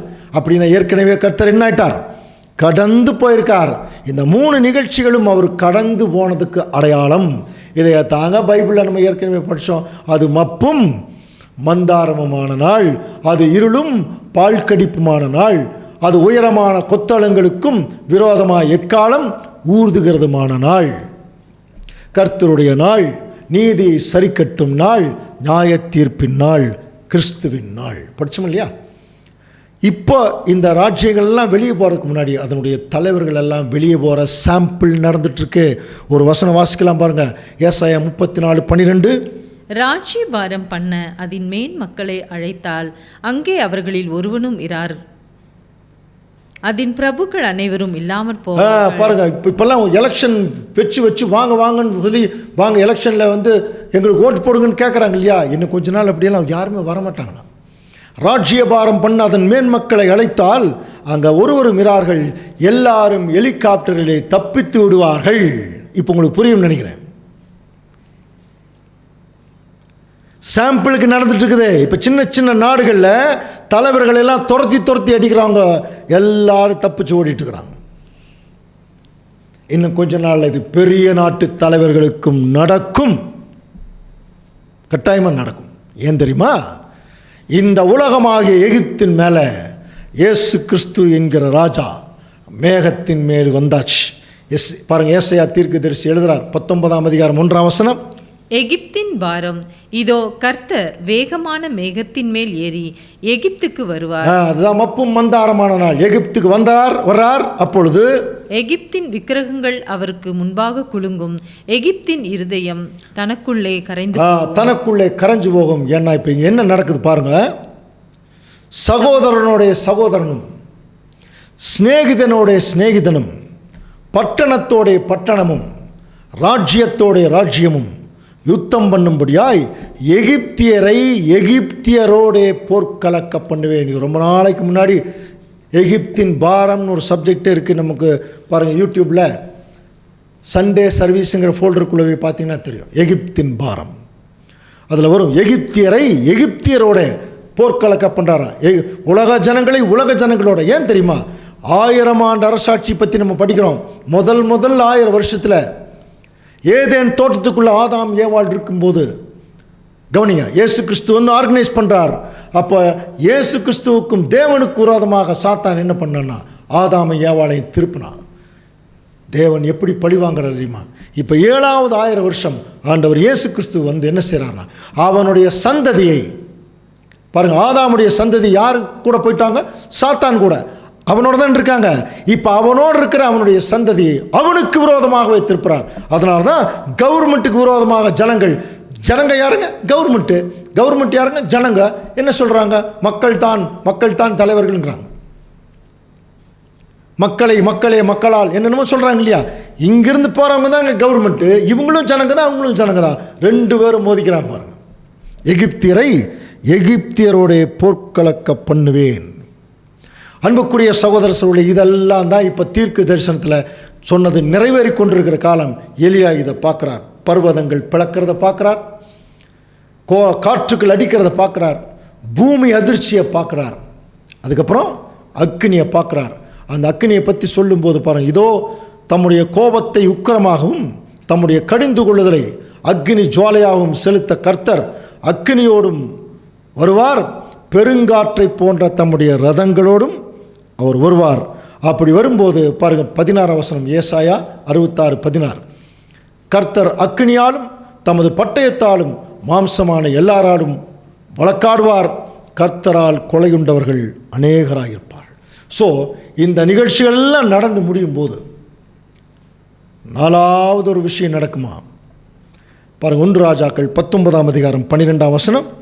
பூமி அதிர்ச்சிக்கு பின் அக்கினி உண்டாயிற்று, அக்கினியிலும் கர்த்தர் இருக்கவில்லை. ஏற்கனவே படிச்சோம் இல்லையா? பூமி அதிர்ச்சிக்கு பின் அக்கினி உண்டாயிற்று, அக்கினியும் கர்த்தர் இருக்கவில்லை. அப்படின்னா அடுத்தது, அக்கினிக்கு பின் மெல்லிய சத்தம் உண்டாயிற்று. என்ன புரிஞ்சுக்கலாம்? அது வரைக்கும் கர்த்தர் இருக்கல, அப்போ எதில் தான் இருப்பார்னு புரிஞ்சுக்கலாம். அந்த மெல்லிய சத்தத்தில் தேவனுடைய பிரசன்னத்தை நாம் உணரலாம். கவனிக்கிறீங்களா? அப்போ அந்த 3லும் பாருங்கள், கண்மலைகள் பிளந்ததுன்னா எவ்வளோ பெரிய சவுண்டு கேட்கும், பூமி அதிர்ச்சி வந்ததுன்னா எவ்வளோ பெரிய சவுண்டு கேட்கும், நெருப்பு எரிஞ்சதுனுடைய ஃப்ளேம் எவ்வளோ பெரிய சவுண்டு கேட்கும். இதெல்லாம் தான் இன்றைக்கி மொத்த சத்தங்களாக உலகம் முழுவதும் கேட்டிருக்கு. இதுக்கெல்லாம் என்ன காரணம்? ஏற்கனவே கர்த்தர் கடந்து போயிட்டார் அப்படின்னா அவருடைய ராஜ்யத்தினுடைய ஆரம்பம் இப்படித்தான் இருக்கும். அதை எப்போ நம்ம கண்டுபிடிக்கலான்னா, இந்த அழிவுகளெல்லாம் போனதுக்கப்புறம் தேவனுடைய ஒரு கவனம், அவருடைய பராமரிப்பு நமக்குள் இருக்குங்கிறது எதை வச்சு கண்டுபிடிக்கலான்னா, இந்த அடையாளங்களை வச்சு விட பாருங்க, ஒரு மெல்லிய சத்தத்தை வச்சு கண்டுபிடிக்கலாம். அப்படின்னு என்ன அர்த்தம்? மெதுவாக வந்து பக்கத்தில் நான் இங்கே இருக்கேன் அப்படின்னு சொல்லுவாரா? அப்படி சொல்கிற மாதிரி கூட ஒரு வசனம் இருக்குது, படிச்சிருக்கீங்க இல்லையா? உன்னத பாட்டில் இயேசு கிறிஸ்து வந்து என் பிரியமே என் ரூபவதியே அப்படின்னு கூப்பிட்ற மாதிரி ஒரு சவுண்ட் இருக்கு இல்லையா? அது அவருடைய பிள்ளைகளுக்கு மாத்திரம்தான் கேட்கும். அப்படின்னு என்ன அர்த்தம்? அந்த மெல்லிய சத்தம் என்பது புரியுதுங்களா? தேவனுடைய பிரசன்னத்தை உணரக்கூடிய நல்ல வாய்ப்புகள், நல்ல என்ன சொல்லலாம், எல்லா விதமாக இந்த உலக ஜனங்கள் எதிர்பார்க்குற மாதிரி இருக்கக்கூடிய சூழ்நிலைகள் தான்.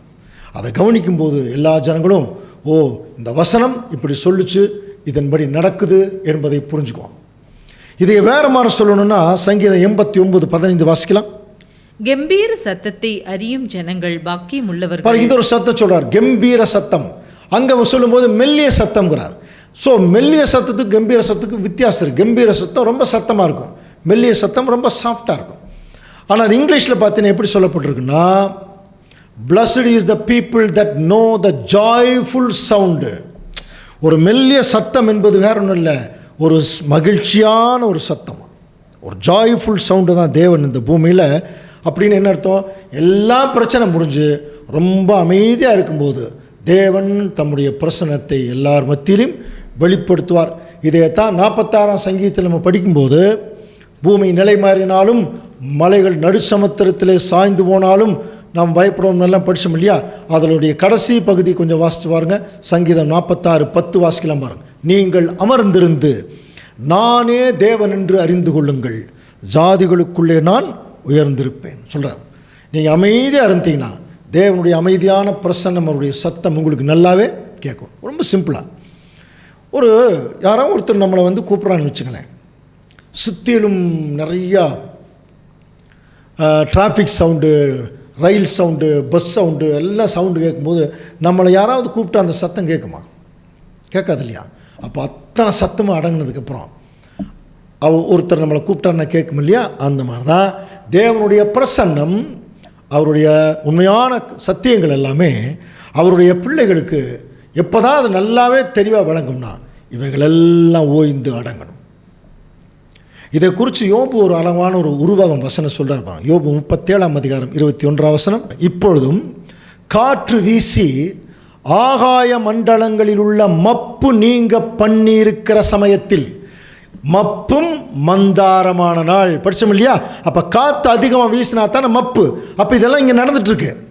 இப்போ இந்த சூழ்நிலை என்ன சொல்கிறாருன்னா, இப்போதும் காற்று வீசி ஆகாய மண்டலங்களில் உள்ள மப்பு நீங்க பண்ணியிருக்கிற சமயத்தில் வடக்கே இருந்து, வடக்கேங்கிறது எதை குறிக்குது? பிதாவாகிய தேவன் குடியிருக்கிற வாசஸ்தலம். வடக்கே இருந்து பொன்மயமான காந்தி வருகிற போது, பொன்மயமான காந்தினா காந்தி தாத்தாவை ஞாபகத்தில் வச்சுக்காதீங்க, ஒரு அருமையான மெல்லிய காற்று வரும். ஆகாய மண்டலத்தில் பிரகாசிக்கிற சூரியன் முதலாய் ஒருவனும் நோக்கி பார்க்கக்கூடாதே. தேவனிடத்திலோ பயங்கரமான மகத்துவம் உண்டு. தேவனுடைய பிள்ளைகள் வந்து எப்படி உணரணும்னா, இந்த பிரச்சனைகள் எல்லாம் ஓயும் போது தேவனுடைய பிரசன்னத்தை அவருடைய பிள்ளைகள் நல்லாவே உணரலாம். அதுக்கு முன்னாடி உணர முடியாது. ஆனால் இன்றைக்கி நிறைய ப்ரெடிக்ட் பண்ணுறாங்க கடவுளை பற்றி. அதுக்கு தான் யோபு எழுதுகிறார். சோபு புஸ்தகத்தில் என்ன எழுதப்பட்டிருக்கு? சர்வ வல்லவரை நாம் கண்டுபிடிக்கக்கூடாது, அவர் வல்லமையிலும் நியாயத்திலும் பெருத்தவர், அவர் மகா நீதிபரர், அவர் ஒடுக்க மாட்டார், ஆகையால் மனுஷர் அவருக்கு கட்டாயம் என்ன செய்யணுமா? பயப்படணும். தங்கள் எண்ணத்திலே ஞானிகளாக இருக்கிற எவரையும் அவர் மதிக்கிறதில்லை. இத்தனை அழிவுகளுக்கு வர்றதுக்கு காரணமே எல்லாரும் தங்கள் எண்ணத்தில் எப்படி இருக்கிறாங்க? ஞானிகளாக இருக்கிறாங்க. ஸோ இவைகளை மிக சுருக்கமாக நம்ம பார்க்கும்போது 97ஆம் சங்கீதம் பாருங்கள், வாசிக்கலாம். கர்த்தர் ராஜரீகம் பண்ணுகிறார், பூமி பூரிப்பாகி திரளான தீவுகள் மகிழ கடவுது. பூமி பூரிப்பாகி திரளான தீவுகள். ஏன்னா ஏற்கனவே கர்த்தர் ராஜரீகம் பண்ணுகிறார், ஏற்கனவே ராஜரீகத்தை ஸ்டார்ட் பண்ணிட்டார். ஆனால் அடுத்த வசனம் எப்படி இருக்குன்னா, அவருடைய ராஜரீகம் எப்படி இருக்கு பாருங்க, மேகமும் மந்தாரமும் அவரை சூழ்ந்திருக்கிறது. அப்படின்னா அவர் ராஜரீகம் பண்ணிட்டு வரும்போதே அவருக்கு சுற்றியில் இருக்குதா மேகமும் மந்தாரம். இதைத்தான் என்ன சொல்கிறார், அப்போ தேவனுடைய ராஜ்யம், கிறிஸ்துவுடைய ராஜ்யம் இருக்குதுனாலே அதனுடைய முதல் பாகம் மப்பும் மந்தாரமாக இருக்கும். அது நீதியும் நியாயமும் அவருடைய சிங்காசனத்தின் ஆதாரம். அந்த நீதியை உலகத்தின் மேல் அவர் காட்டும்போது அவர் என்ன பண்ணுறாருன்னா, உலக ராஜ்யங்களுக்கு ஒரு அழிவை கொடுக்குறார், உலக தலைவர்களையும் வெளியே எடுக்கிறார். அதுதான் அதுக்கு அடுத்தது. அதை எதன் மூலம் எடுக்கிறார், அக்கினி அவருக்கு முன்பாக சென்று சுற்றிலும் இருக்கிற அவருடைய சத்துருக்களை எல்லாம் சுட்டரிக்கிறது. இன்றைக்கி ராஜாக்கள் கம்ப்ளீட்டாக வெளியே போயிட்டாங்க, அடுத்தது தலைவர்கள் இருக்கிறாங்க, தலைவர்களும் முன் கொஞ்ச நாளில் வெளியே போயிடுவாங்க. காரணம் என்னென்னா, கிறிஸ்து உள்ள வரும்போதே ஒரு மிகப்பெரிய நியாய வெளிச்சத்தை இந்த பூமியில் கொண்டு வந்துட்டார். 97ஆம் சங்கீதம் 4ஆம் வசனம், அவருடைய மின்னல்கள் பூச்சக்கரத்தை பிரகாசிப்பித்தது, பூமி அதை கண்டு அதிர்ந்தது. அவருடைய மின்னல்கள் புரிதல, அவர் இந்த பூமியில் வந்திருக்கும் போது இந்த பூமியில் ஏற்படக்கூடிய மிகப்பெரிய மாற்றங்களில் விழிப்புணர்வு ஒன்று இருக்கு இல்லையா, அது ரொம்ப பெருசாக வந்துடுச்சு. அப்புறம் இன்றைக்கி science and technology, AI technology எல்லாம் எவ்வளோ பெருசாக வளர்ந்துருக்கு பாருங்க. இதெல்லாம் பார்த்து எல்லா ஜனங்களும் ரொம்ப ஆச்சரியப்படுறாங்க, ஆனால் பயப்படுறாங்க. ஏஐ வந்துருச்சு, ஆர்டிஃபிஷியல் இன்டெலிஜென்ஸ், ஆச்சரியப்படுறாங்க ஆனால் பயப்படுறாங்க. என்ன காரணம் தெரியுங்களா, இந்த ஏஐனால் யாரை என்ன வேணாலும் பண்ணலாம். கவனிக்கிறீங்களா, அப்துல் கலாமை அக்கிரமக்காரனாக கூட மாற்றிடுவாங்க. புரியுதுங்களா, அக்கிரமக்காரனை அன்புள்ளவனாக மாற்றிடுவாங்க. பயப்படுறாங்க எல்லாருமே, அதிருதான் அந்த பூமியை. காரணம் என்னென்னா, அதிரணும் என்ன, தங்கள் எண்ணத்தில் ஞானிகளாக இருக்கிறாங்க இல்லையா, இந்த ஞானம் எல்லாம் கெட்டு போகணும். அதனால் கர்த்தரின் பிரசனத்தினால் பருவதங்கள் மெழுகு போல உருகிற்று, சர்வ பூமியின் ஆண்டவருடைய பிரசனத்தினாலே உருகிற்று. கவனிக்கிறீங்களா, இத்தனை வசனங்கள் நம்ம ஏன் தெரியுங்களா படிக்கிறோம், இவைகள் எல்லாம் இப்போ நடந்து கொண்டிருக்கிறதை அங்கே தீர்க்க தரிசனத்தின் மூலம் எலியா பார்த்தாரு. இன்னைக்கு நாமும் எடுத்துக்கொள்ளப்படுகிறதுக்கு முன்பாகவே இந்த எலியாவும் பார்த்துட்டு இருக்கிறாங்க. பார்த்துட்டு இருக்கிறது மட்டும் இல்லை அன்புக்குரிய சகோதரர்களுடைய பாருங்கள், சங்கீதம் 97ஆம் சங்கீதம் 8ஆம் வசனம் வாசிக்கலாம். சியோன் கேட்டு மகிழ்ந்தது, கர்த்தாவே உம்முடைய நியாய தீர்ப்புகளின் நிமித்தம் யூதாவின் குமாரத்திகள் களி கூர்ந்தார்கள். பாருங்கள், அப்போ சியோன் இதை கேட்டு மகிழ்ந்தது படிக்கிறோம் இல்லையா. அப்போ ஆண்டவர் இயேசு கிறிஸ்து 2ஆம் வருகையில் வந்திருந்து இப்படிப்பட்ட பராக்கிரமத்தை அவர் செய்து கொண்டிருக்கிறதுனால, ஏற்கனவே படித்தோம், இப்போ தேவன் இவ்வளோ விஷயங்கள் பண்ணிகிட்டு இருக்கும்போது அவருடைய முழு கவனமும் இப்போ யார் மேல் இருக்கு என்று சொல்லி கவனிக்கும்போது, எலியா தீர்க்கதரிசி அங்கே நான் ஒருத்த மட்டும்தான் இங்கே இருக்கேன், எல்லாரும் என்னை விட்டு போயிட்டாங்க என்று சொல்லும் பொழுது இவர் என்ன நினச்சிட்டு இருக்கிறாருன்னா, எலியா தான் மட்டும்தான் அங்கே வந்து தேவனுடைய ஊழியக்காரன், அந்த மாதிரி காரியங்கள் செய்துட்டு இருக்கிறேன்னு நினச்சிட்டு இருந்தார். ஆனால் தேவன் அவருக்கு கடைசியாக சொன்ன வார்த்தை என்னென்னா, 1 ராஜாக்கள் 19ஆம் அதிகாரம் 18ஆம் வசனத்தில், நீ இப்படி தான் நினச்சிட்ருக்க, ஆனாலும் பாகாலுக்கு முடங்காதிருக்கிற முழங்கால்களையும் அவனை முத்தம் செய்யாதிருக்கிற வாய்களுடைய 7000 பேரை இஸ்ரேலில் நான் என்ன பண்ணியிருக்கேன், நான் மீதியாக நான் வச்சுருக்கேன்னு சொன்னான். அன்புக்குரிய சகோதரர் சொல்ல, இவர் என்ன நினச்சிட்டார்னா, நான் ஒருத்தம் மட்டும்தான் இங்கே இருக்கேன் அப்படின்னு நினச்சார். ஆனால் தேவன் சொல்கிறார், இன்னமும் பாகாலுக்கு முன்பாக முழங்கால் படியிடாத 7000 பேர்த்த நான் வச்சுருக்கேன். இது வந்து நம்ம ஏற்கனவே நிறைய தீர்க்க தரிசனத்தில் படித்தோம். அந்த 7000ங்கிறது அது வந்து திரள் கூட்டத்துக்கு ஒப்பிட்டு கூட சொல்லலாம். ஆனால் இந்த இடத்துல நம்ம எப்படி புரிந்து கொள்ள வேணும், திருச்சபையின் பிள்ளைகள் ஒவ்வொருவரும், தேவனால் தெரிந்து கொடுக்கப்பட்ட ஒவ்வொருவரும் என்ன நினச்சிடக்கூடாதுன்னா, நான் மட்டும்தான் இந்த ஊழியத்தை செய்கிறேன், நான் மட்டும்தான் இவ்வளோ கஷ்டப்படுறேன், நான் மட்டும்தான் இவ்வளோ இது அது இப்படி இருக்கேன்னு சொல்லி நம்ம நினச்சிட வேண்டாம். இந்த உலகத்தில் எத்தனையோ ஜனங்கள் நமக்கு தெரியாமையே, சில பேர் பார்த்தீங்கன்னா சில சபைகளில் கூடி ஒன்றா இருக்கும்போது ஒரு பெரிய சபையாக இருக்கும், ஒரு 15-20 சபைகள் இருப்பாங்க. அவங்க எல்லாம் என்ன நினச்சிட்டு இருப்பாங்க, நம்மளாம் இருக்கிறோம் இல்லையா, அப்போ நம்ம சபையில் இருக்கிறாங்க, வேறு சபையில் இருக்கிறாங்க, நிறைய பேர் இருக்கிறாங்க, இத்தனை பேர் இருக்கிறாங்க அப்படின்னு நினச்சிட்டு இருப்போம். ஆனால் இந்த மாதிரி ஒரு ஐக்கியம் இல்லாத எத்தனையோ நிறைய பேர் தனித்தனியாக சில நாடுகளில், சில ஊர்களில் தேவனுடைய பிள்ளைகள் அமைதலாக இருந்து தேவனுடைய ஊழியத்தை எந்த விதமான சலனமும் இல்லாமல் செய்து கொண்டிருக்கிறார்கள்.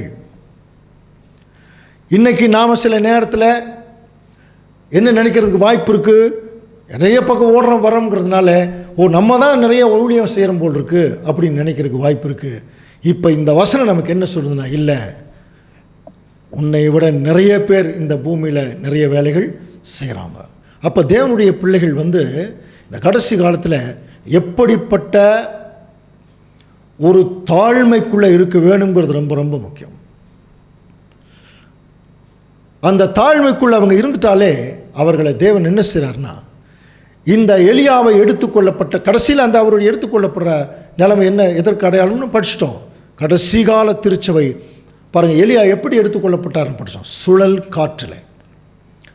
சுழல் காற்றுனா தெரியும் இல்லையா? இப்போ 4 காற்றுகள் இந்த பூமியில் அடிக்குது.